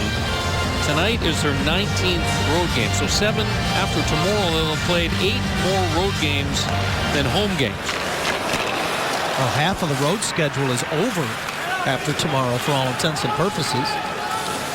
And Raanta forced to cover this one as Cogliano makes him make a choice there. The Ducks' power play goal in the second period was assisted by Nick Bonino, and he rather quietly, Brian, has put together a pretty nice little offensive run. Bonino now has 8 points in his last 8 games. A big part of that power play. And 20 points on the season. He is a real good start to the season for Bonino. If he can become a 40, 50-point guy consistently, is probably the number 3 center in the Ducks lineup. That's a big step for Nick Bonino. Wow, that was a borderline icing call. The linesmen have been very involved in this one tonight, to say the least, whether it's throwing guys out of the face-off circle, whistling icings down. This has been a game, in part because of the line matching that's gone on as well, that has really had very little flow at times. You talked about the way the second period ended. There was a little bit of flow there. The pace of it started to pick up again, but as you call it, Brian, such a chess match at times. Takes a little of the rhythm out of a hockey game sometimes. Perry in front for Penner, and he stick handles around Raanta, but got in a little too deep. Centers it back for Vatanen, and a kick save by Raanta. 2 best stops of this period by Raanta. Now it's Versteeg just shoveling it to the far corner. The Hawks want to change. Ducks have outshot the Hawks 5-0 in this third period as Penner gets to that long dump in, and that would ricochet wide of the Chicago goal. Hjalmarsson now sends it ahead, and Bollig receives it at the blue line and strides into the Anaheim zone. Then he got hit by Vatanen. Nordstrom puts it behind the net. Bonino is there. Chopped at by Perry, and this will come across the stripe and out to neutral ice. Nordstrom rims it around and in, and Lindholm chips it along. Emerson Edom has time and space. Back to Lindholm, who now joins him on the rush into the Chicago zone. Tried to cut into the middle, but Hossa, ever responsible defensively, was there to take it off his stick. You got the current Selke Trophy winner in Jonathan Toews on the Chicago roster. A guy like Hossa, who's always been known as a solid defensive player as well. Hawks can play both ends of the ice. Great save by Hiller as Hossa set up Sharp. What a stop. Best save of the game for Jonas Hiller on the top line of the Hawks. That was a pretty passing play. Hossa finding Sharp on the doorstep. 14-10 to play, third period in Chicago. Ducks and Hawks tied at 2. Fowler steps up, breaks up the pass, but Sharp lifts it into the Anaheim zone. Changes on the goal for the Hawks. Lovejoy slides it across. Fowler turned back by Patrick Kane. Lovejoy opens a passing lane, and Steckel chips it ahead. Comes right back to him. Was trying to find Solani. Now gets Bolesky. Bolesky rolls it as far as the hash mark. Keith loses the puck there. Boy, Steckel nearly able to walk in front with it. And it comes back out center ice. Vatanen just feathers it into the Chicago zone. Cross ice pass comes to Versteeg, working on Vatanen. Turns back, sent it through traffic right on, and Hiller found it. That's what the Hawks like about Versteeg. He has never been afraid to shoot the puck. Keith hounded in the neutral zone by Cogliano. Gets it to Versteeg, and he curls into the Anaheim zone. Drop pass picked off. Here comes Koivu. Hands it off. Winnick back for Koivu. Tipped it just wide. Hawks will change as Versteeg sends it back into Anaheim ice. Lindholm opens up a passing lane. Koivu into the middle off the stick of Winnick. You just got to love Lindholm, John, and the way he goes back for a loose puck and immediately turns it up ice. I like the subtle little moves that he makes to open up passing lanes, too, to help his teammates get open. It's Winnick into the Chicago zone, trying to get it to the net from the corner, but Hjalmarsson blocked that. He leads the Hawks in blocked shots. 2-on-2. Back comes Chicago. Warren gets it deep. Swung around by Lovejoy, bounces off of Perry. Kruger is there. Kruger takes it behind the net, tries to stuff it on the wraparound. Hiller got to the post in time. Perry and Penner Trying to press the issue through the neutral zone, but Kruger came back. Feeds Nordstrom, and he stepped into good defensive play coming back there by Fowler. So the pace has certainly picked up now. Getzlaf and Perry with a big collision. Big collision, and the fans love that. But the Ducks play on, and Getzlaf gets it into the zone. Raanta behind the net, stick handles, and nearly gives it away again as he played it off of Brookbank. Sort of stick handle. Yeah. Very liberal use of the term. Palmieri offside as he reaches to take that pass at the Chicago stripe. All tied. Okay, boy, they get a point-blank chance here. Great pass, Marian Hossa to Patrick Sharp on the doorstep, and Jonas Hiller plays it perfectly as he moves from his right to his left. Need big-time stops late, and the Hawks got a couple as well. That was Dustin Penner down low, and watch this puck comes out right through the legs of Raanta, and in comes Sami Vatanen, and he hammers it. I don't know if that got through or if that was Chris Versteeg with the block, but both teams getting some great A-scoring chances. Face off in the ring to the right of Jonas Hiller. Hiller with a season-high 49 saves against the Kings on Tuesday. Just 2 shy of the franchise record and Hiller's career record. This one, oh boy. Icing is called, and Corey Perry. He's not going to flip the puck to the little linesman. despondent. He doesn't want to give the linesman the puck until he finishes his conversation. And then he dishes it to him. But you know what? It's the way the rule reads. The tie goes to the defensive player. Yeah, and that, to me, looked like a tie race with a loose puck. So, I might not like the call, but by the letter of the law, it's the correct one. Ducks win the draw, and Perry sweeps it into the Chicago zone. Raanta stays put. They'll let Hjalmarsson handle it from behind the net. Hossa had a little trouble keeping the handle, and Penner kept it in. Now Aduya puts it on left wing, and this is Patrick Sharp.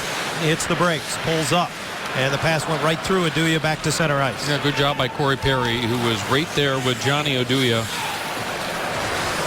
And it's the other thing that, you know, often goes unnoticed about the Ducks' big line, John. They work so hard away from the puck to get it back. Hawks turn it over in the neutral zone. Nice move by Winnick, but then he can't pull the trigger as he cuts into the middle. Fowler's there to collect it. He moves it into the middle. Backhander by Koivu. That didn't miss by much. It's a nifty little shot by Saku Koivu off balance. Saku to the corner and has his stick lifted, but he keeps it alive as Cogliano joins him at the blue line, and he loses the puck. Patrick Kane has his pocket pick. Nobody able to keep possession as Winnick gets it across the line with help from Cogliano. Trailing the play is Koivu. Oh, he had Vatanen wide open in the middle of the ice. He just couldn't get it through all the legs. He had a lot of room. Halfway through the third period as Brookbank headmans for Michael Handzus. Handzus forced wide by Allen, gets it to Patrick Kane. See the respect that Kane has, or demands rather, from Sami Vatanen. He whips it into the middle, and Handzus' shot straight up in the air ends up in the corner. There's a hook. That's a hook on the hands of Emerson Edom that goes uncalled. Now Bonino bumping with Versteeg in the corner. Versteeg wins the puck, but some support from Vatanen. Kane got it back to the line now for Seabrook. Patrick Kane, little two-man game, and Seabrook whips it wide. That was Emerson Edom. Lost Trent Seabrook on that play. Solani finally able to clear the zone. Ducks will get needed changes, at least on defense. Allen's stuck out there because he's on the far side of the ice from the bench. He couldn't get off. Now Getzlaf takes it around the wall and moves it into the middle. Emerson Edom hounded as he gets to the Chicago line, just pitches it in, and he'll finish the change. End of a long shift for Edom. Perry picks one off in the corner, tried to curl it back to Getzlaf, but it squeezes past him up the boards, and Bollig sends it into the Anaheim zone. Diving effort by Lindholm, unable to take it away from Nordstrom. And the two Swedes collide hard in the corner. Well, good work by Penner on the forecheck as he blocks the outlet pass from Hjalmarsson all the way back into the Chicago zone. Bolig is there to support, and Kruger gets center red, sends it in. Nordstrom in on the forecheck, ties up Fowler, or excuse me, it's Lovejoy. Getzlaf joins the fray down low. Now Lovejoy will touch it for Fowler. Just over 8 minutes to go in Chicago. Tied at 2, the Hawks and Ducks. Fowler, he did get the red line, they rule. I thought they'd call that icing for sure. And then Seabrook sends it all the way back, and now they wave that icing as well. Palmieri had center red, so as he dumps it in, no icing. Steckel in on the forecheck. Bolesky knocks down a clearing attempt, rifles it right on. Ronta made the save. Palmieri circling the goal. Shovels it back for Bolesky. Again, the goal stick of Ronta is behind the Chicago net. There's been a number of times tonight he's been without a stick. And the Ducks want to keep the pressure on. Lindholm activates from the line to keep it in. And that's the read that Lindholm gets. It comes for the slot, and Bolesky drives it right on. Ronta holds on. What a chance and an opportunity for Bolesky, and he just hammers it, but can't find the corner. Well, the Ducks have outchanced the Hawks in the third period by a 5-1 margin, and perhaps none better than the upcoming bid by Matt Bolesky. Some good work down low. Palmieri loses the handle on it, goes right to Bolesky. Steckel's there on the doorstep. He hammers it, and Ronta just swallows it up. The stickless Antti Ronta finds it right in the breadbasket. His stick broke earlier. He's dropped it a couple of times. Butterfinger. Yeah, it doesn't appear to be a big part of his repertoire. He's able to play without it with great regularity, and give the linesman credit. At least they're consistent. Taves thrown from the circle. They've been doing this all night. Not about to stop now. And Koivu wins the draw. Cogliano lifts it out of play, however. Maybe adjustment here. A quick change of the defensive pairing for Bruce Boudreau. And the reason why he does that is because the Taves post a sharp line is out there. He wants Fowler and Lovejoy to be out there whenever they're on the ice. Taves has had a tough night in the face-off circle. Usually up around 60%. Has been held to closer to 50% tonight, but he's able to win that one. Hawks clear the zone. Now the Ducks regroup. Fowler snaps it ahead, and a diagonal dump to the near corner by Winnick. Good support on the puck as Koivu's there to shovel it down low. Cogliano wins it back. Winnick puts it behind the net. Cogliano returns the favor. Winnick trying to open things up, wanted to turn back up ice, lost his footing, but kept the play alive from the seat of his pants. He's had a good game. Daniel Winnick has impressed me tonight, John. Dangerous. Yeah, he's got to a lot of loose pucks. Sharp with a drive that was partially blocked, trickled right to Hiller, but he couldn't cover it. And a nice job to dig it out by Cogliano right on the tape for Getzlaf. He's one-on-one with Hjalmarsson. And Hjalmarsson pokes it off his stick to the corner. The captain stays with it. As he brings it up the boards, Perry joins him. The Ducks finishing a change. Hjalmarsson does a real good job there, not only on Getzlaf, but to poke that loose puck away from Corey Perry. Lindholm looks over the shoulder. He sees pressure coming in the person of Brandon Bolig, who finishes him, but not until after he wraps the puck around the boards. Bouncing puck Hjalmarsson can't keep. Nice job by Getzlaf, who kicks it up. Here's Perry, and knifed off his stick on a last-ditch effort by Johnny Aduya. Yeah, and you can see the skating ability, again, of the Hawks defense. There have been a number of examples of them, that looks like they're beaten, and all of a sudden they get back and make a play on the puck.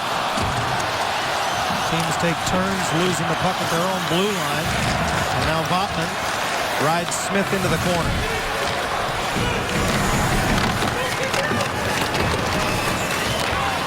Ben Smith moves it back to the line. Seabrook gets it from Keith. Right back. Duncan Keith throws it to the net. And that goes wide of everything. Bolesky recovers and chops it loose here. The Ducks possible 2-on-1. Steckel has Perry with him. Tries to saucer it over to him just out of his reach. Bolesky comes in, got a good hit on Versteeg. Put the puck to center with Patrick Kane. And he stood up nicely at the blue line. Nice job there by Ben Lovejoy. Fowler stretches it ahead. Picked off at the line by Brandon Saad. And good battle by Fowler, who just takes it back. Was it ever?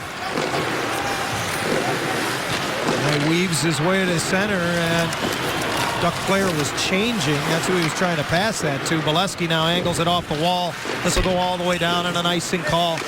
No, with just 4:32, to play in the third period. Yeah, we are down with the game on the line. Next goal is going to win this one. And face-offs are going to be at a premium here down the stretch. And now with Steckel and with Koivu back and with Getzlaf doing so well in the face-off circle, Bruce Boudreau actually has 3 pretty competent guys for the defensive zone key draws. Hawks control. Osa has to get it out of his feet. Lovejoy contests him to the corner. Taves to the line, and that shot blocked to the corner. Quickly moved up the wall by Fowler. Swept across by Palmieri. It's a foot race that Koivu will win. Forces Brookbank to retreat as he lobs it into the Chicago zone. Nick Leddy gets it from him and drives up the left side. Into the Anaheim zone. He'll rim it around the boards. Winnick got a stick on it, and that one is a souvenir. 4 minutes even to go in Chicago. A scoreless third means we're still tied at 2. So Ducks hoping this one follows a script from last season where they would score late goal. That was Cogliano in their first meeting, tied it late. They won that game in overtime. And then at Honda Center, Teemu Selanne would score a late goal to win it, as would Sheldon Surrey. So the Ducks have had a history of late success against the Hawks that they hope carries over into tonight's game. In fact, of all Western Conference opponents, the Ducks have had the best records against the Hawks since the 02-03 season. 4 minutes to go. Tied at 2 at United Center. And off of one face-off, Perry will bring it to center. Steckel went to the bench to change after having won the draw, so Perry didn't have anybody with him as they came through neutral ice. Fistrick to the corner. Jabs it ahead. Protecting the puck is Perry, but Duya wouldn't give up the strike. Now Getzlaf takes a nice outlet from Lindholm, and he has space. Ahead to Perry, who just redirects it deep. It's a battle for territory with both teams right now, John. You can see the gap tight. Not a lot of time to make plays. Look at Getzlaf just surrounded in the neutral zone by 4 Chicago players. Gets it deep, makes the safe, prudent play. And just dipped his shoulder, pirouetted with it. And now Vatanen knocks one down in the neutral zone. Koivu comes up with it, heads to the high slot. Coming in late. High wrist shot, misses everything from Winnick. Around it comes and Vatanen holds it in.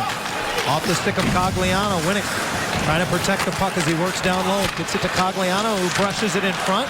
In comes Koivu. Winnick, neither one of them able to get it on net.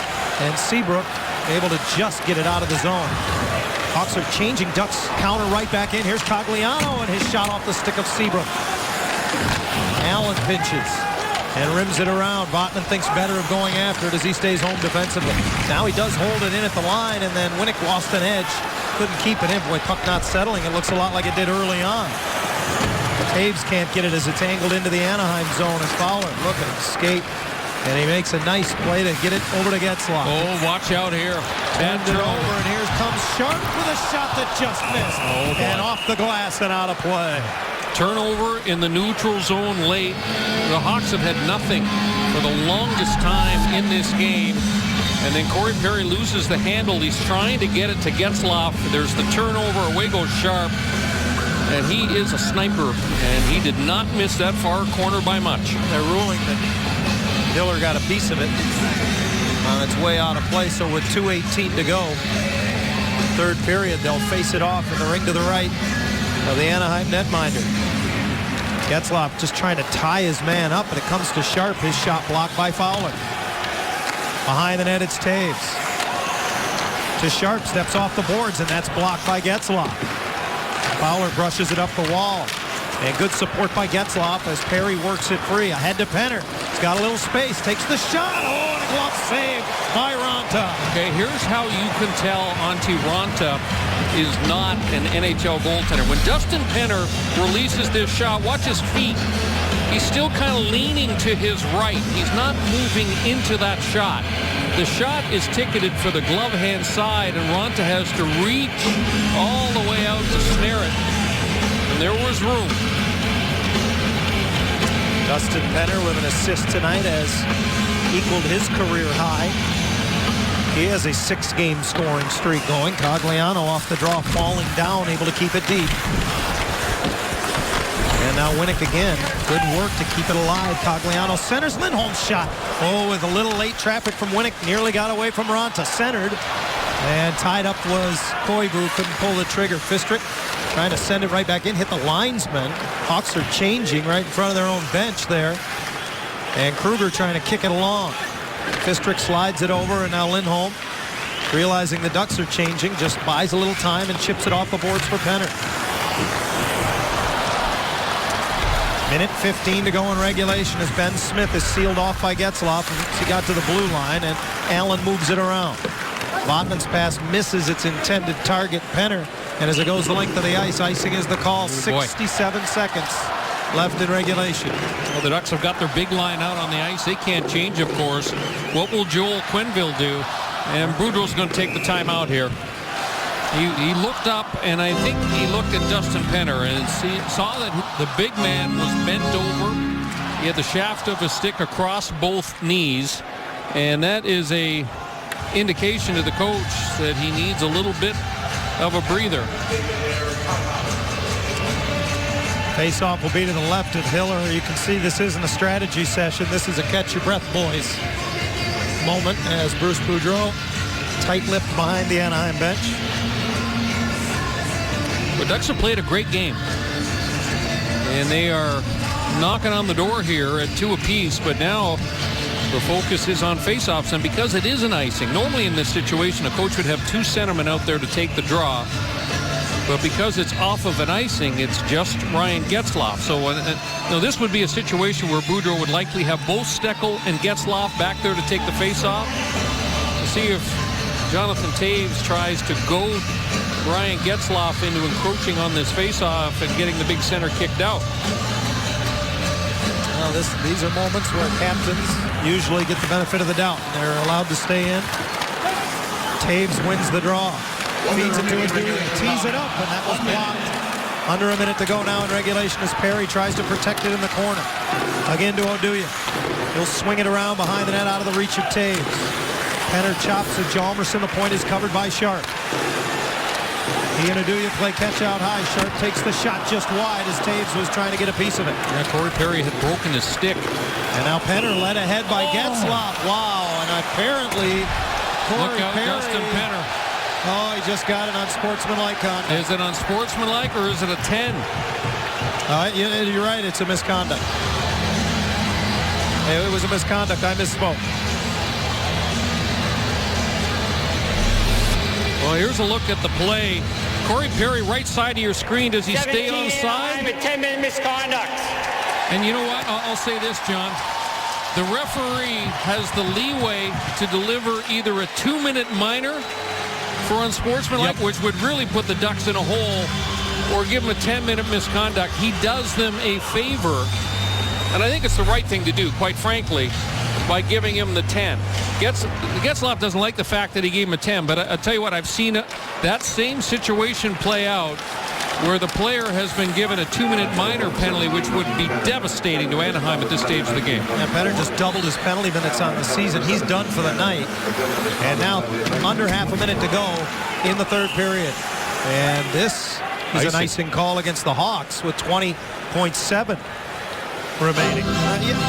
You have to sense the frustration I'm sure most of the players have tonight. We've talked about the involvement of the linesmen tonight. And on the offside call, Dustin Penner unable to contain his. Offensive zone face-off, and now it's going to be Nick Bonino, who Bruce Boudreau has taken the position of Dustin Penner. Getzlaf wins the draw. Lovejoy tries to get it through, and it ends up in the corner off a Chicago leg, and now Saad leads it ahead. Smith sealed off, but he rifles it across. Seabrook takes the shot, poked away by Lovejoy, who then blocks it a second time. And we will go to overtime for the third straight game for the Ducks. 60 minutes settles nothing in Chicago. Back in a moment. Are 2-1 this season in games that have been decided in the 5-minute overtime session. This is the third straight game to go to bonus hockey for the Ducks, going back to Saturday night in San Jose. And Tuesday at home against the Kings. Bruce Boudreau's club, along with Joel Quenneville, and his team each have secured a point. And now that very tightly packed Western Conference race. We'll wait to see who gets the extra point. Yeah, this is a big one for the Ducks. I mean, psychologically, they've got points in their last two, but they haven't won. And they want to get that second point here tonight. They've played an outstanding road game. I think overall they've had the better of the play. They've outshot Chicago 25-22. Of course, the Hawks playing last night. Anaheim has had a little bit of an energy advantage here in the third period. Perry and Getzlaf to begin overtime along with Fowler and Lovejoy. 4-on-4 we go. Aduya and Hjalmarsson, the defense pair. As it's Kane and Taves to begin for the Hawks. And Chicago controls the draw. Well, a few times tonight, other than power play situations where we've seen Kane and Taves on the ice at the same time. Kane has an assist tonight as he brings it into the Anaheim zone. Tries to center it. It's intercepted, and Perry lays it off. Getzlaf moves it up quickly as Fowler joins the rush. Drop pass to Corey Perry. Brings it in. Backhander. Oh, just wide. Well, he just kind of shoveled that. Didn't get a lot on it. Look out here. It's a 2-on-1. Kane and Taves. Kane for Taves. Great save by Hiller. What a stop by Jonas Hiller. Hjalmarsson holds it in. Taves forced wide by Lovejoy. Drops it back. The point covered by Kane. Kane opened Perry up and then misses Aduya with the pass, but he gets it off the end boards. A little confusion with Lovejoy down low. Centering pass goes through everyone, but Taves able to hold it in, and then his pass across somehow dances on the blue line and stays in. Getzlaf gets the legs moving as he uses the net as a shield. And Anaheim will get their first change of overtime. That should be a penalty. Wow. Lindholm was breaking into the open ice, and he got hauled down. Minute 15 into overtime as Seabrook takes it from Keith into the Anaheim zone. Forced wide, tries to center off the stick of Hiller, and Lindholm is there. Chips it around the fallen Blackhawk, and getting up and chopping away at Fistrick was Seabrook. Lindholm carries the mail coast to coast. Here's Cogliano, drops it back. Fistrick forced wide, gives it to Cogliano. His shot off a skate just wide, bouncing at the side of the goal. Fistrick scores. They're saying no. They're saying no goal. And why, I'm wondering, is that? Well, the goaltender again lost his stick. Are they saying that he was interfered with? Well, immediately waved off by Kevin Pollock. We'll see if he'll give us an explanation.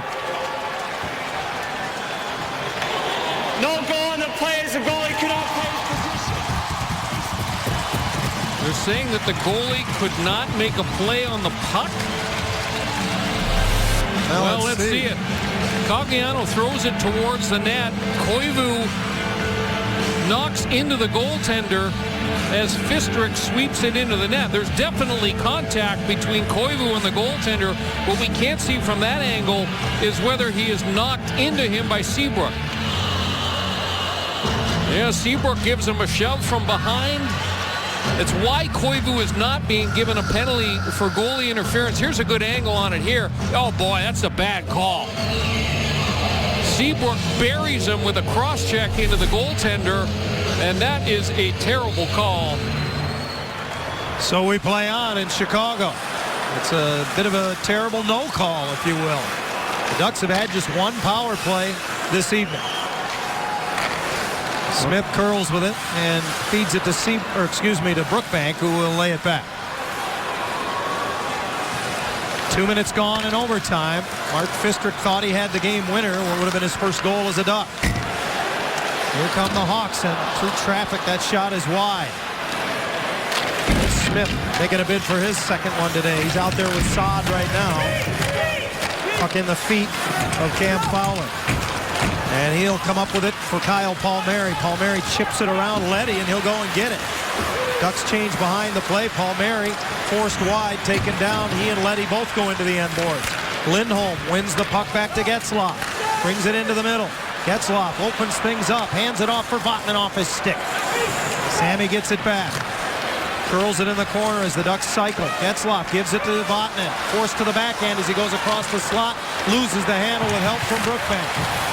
Lindholm pinches, and the puck comes to Kruger as he got a new stick.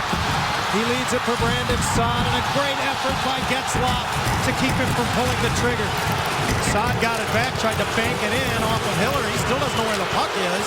And it comes to Carey in the slot. Carey 1-on-3 as far as the Chicago line. Still has it. And then had it poked off his stick. Well, Getzlaf could have been given a penalty there. They're just not calling anything now. Anything goes. Chalmerson and Perry were all tangled up with one another. Kane's shot is blocked. And Koivu leads it ahead to Perry. It goes bounces right through him. Unbelievable. Koivu passes the puck and it hops on Corey Perry right over his stick. And it's an icing call. And the Ducks, remember, do not have a timeout. We got a lot going on here in this overtime session. Watch this pass by Koivu. It's right along the ice and then it just hops. And here's the play where Ryan Getzlaf pulls down Saad, and no call on that play. So the referees, after making a bad call that took away the game winner from the Ducks, have just said, you know, let's not call anything. Face-off won by the Hawks. Keith doesn't pull the trigger. He gives it to Sharp. Back to Keith. He and Sharp with a little two-man game, just over a minute to go in overtime. Now Seabrook to try the right side. Feeds it back for Keith. His shot blocked by Fowler. Now for Sharp, and it goes right through him. Ducks are dead tight. Yeah, Corey Perry's just gassed. Remember, this came off the icing call, and now Taves forced at the line, able to keep it in. Sharp with a shot that's swallowed up by Hiller with just under a minute to go in overtime. Johnny, what we can't forget about is the great stop made by Jonas Hiller on Jonathan Taves on the doorstep with the right leg as he extends that. Boy, look at the flexibility of Hiller. That was something to behold. Kane to Taves, and that's a toe save right there by Hiller. We are dead even, tied at 2. 59.3 seconds left in overtime. Each team has 25 shots on goal. Getzlaf to one knee to win that draw. Allen, pestered by Kane, got it to Bonino. Nick keeps the legs moving as he's bothered all the way to center ice. Whoa, and then Seabrook threw an elbow at him, but missed. And he keeps the play alive. Bonino still has it for Fowler. That's blocked. Boy, good effort by Bonino there. Fowler keeps it alive. Cogliano from behind the net. Cogliano brings it high in the zone, across for Lovejoy. Now to the corner, and that hops the stick of Fowler. 25 seconds left in overtime. Cogliano trying to get it away from Seabrook. It comes to Bonino. Off his stick, it'll roll across. Kept alive by Lovejoy. He'll one-time it, and a blocker saved by Ranta. Good stop by Ranta. Fowler gives it to him again. 10 seconds left in overtime. Cogliano saucers it back. One-timer kicked away as Ranta stepped into that one. The traffic came from Bonino. 2 seconds left in overtime. Kane forced wide by Fowler, and a save by Hiller as the horn sounds in the background. Quite an overtime session, to say the least. The shootout is next. It's almost hard to believe, Brian, that this one didn't end in overtime because the extra session had all kinds of chances. Oh, it was chock full of excitement, that's for sure. Mark Fistrick thought he had the game winner. It was just an unbelievable save here by Jonas Hiller on Jonathan Taves right on the doorstep. Here's a no-goal. Watch Seabrook cross-check. I mean, that is as big a cross-check as you will ever see. And there's no chance for Koivu to avoid contact with the goaltender. Should have been a goal. Should have been a Mark Fistrick game winner. And that is so unfortunate. And look at the referee. He did not look convinced, John. I'm sorry, but he did not look 100% convinced when he waved that goal off. When's the last time I said Mark Fistrick below the goal line in the offensive zone in a 4-on-4 situation? That's a little out of character for him, but he thought he had the game winner, and quite frankly, so did we. Well, the Ducks are coming off that extended shootout session with the Los Angeles Kings on Tuesday. 9 rounds before anyone scored against Martin Jones was just terrific for the Kings. Jonas Hiller was a star for the Ducks as well. Neither of these teams has fared well in the shootout this year. Both clubs 1-4. You think about where they would be if they had the extra points in the shootout session. Both near the top of the heap in the Western Conference. Those extra points are going to be so crucial. Remember the Ducks not so long ago in a shootout loss in San Jose. We saw Joe Pavelski stop during a shootout. There's been a lot of controversy in the shootouts this year as well. Patrick Kane is always one of my favorite players to watch in a shootout, John, because he might have the fastest pair of hands in the NHL. It's almost not fair for goalies. And sometimes he comes in so slow, I think his hands are going faster than his feet. Way faster. He will be the third shooter tonight, along with Jonathan Toews, who will be the leadoff man for Joel Quenneville's Blackhawks. In the middle, we'll see Patrick Sharp as the number 2 shooter. And the Hawks will go first. The Ducks will go with Bonino, Palmieri, and Getzlaf as you take a look at the shooting order for both teams. Hawks as the home team elect to go first. Pretty much everyone does, and it will be Toews and Hiller. Hiller was 8 of 9 on Tuesday in the shootout on the season. He has a 71% save percentage. A little above the league average. And Toews will lead things off. The left-hand shooting captain approaches Jonas Hiller, who's way out. And he scores. He pulls the string. He holds the puck wide, and at the last second, watch him change the shooting angle right there. And he just drifts it right off the inside of the post. That is a perfect shot by the Hawks captain. Big-time shot from a big-time player. And the pressure now on the Ducks to keep pace. Bonino hears a chorus of boos as he picks it up and goes right up the middle in on Raanta. And he scores. He lost the handle, and it sneaks under the Chicago netminder. This is fortunate for Bonino and the Ducks. Raanta has trouble keeping that stick on the ice. And look how wide apart his legs are spread. And oh my goodness. Well, you know Bonino's going to tell everybody that's what he meant to do. It ends up in the net. That's what matters. Sharp picks it up and races right in on Hiller. Slows down, and Hiller denies with the left pad. Boy, this is an explosive push off the right leg by Jonas Hiller to stay with Patrick Sharp. Watch this push right there. Slides across, makes a great stop with the blocker. Kyle Palmieri can give the Ducks the lead in the shootout. He'll be the second shooter. Palmieri is that. He is a shooter. And I hope he goes with his strength.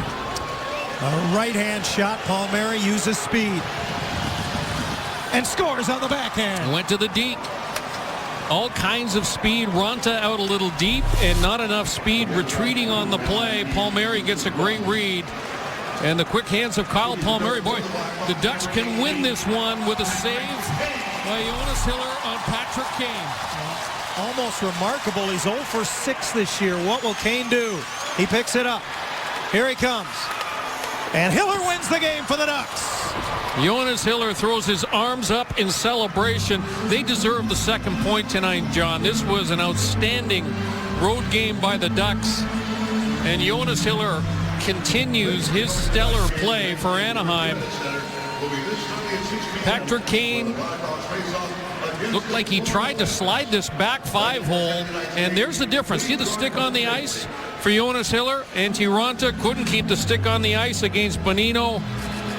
Hiller does against Kane, and the Ducks get that crucial second point, and that is now 5 consecutive wins against the Chicago Blackhawks. And that is 3 straight at United Center over the course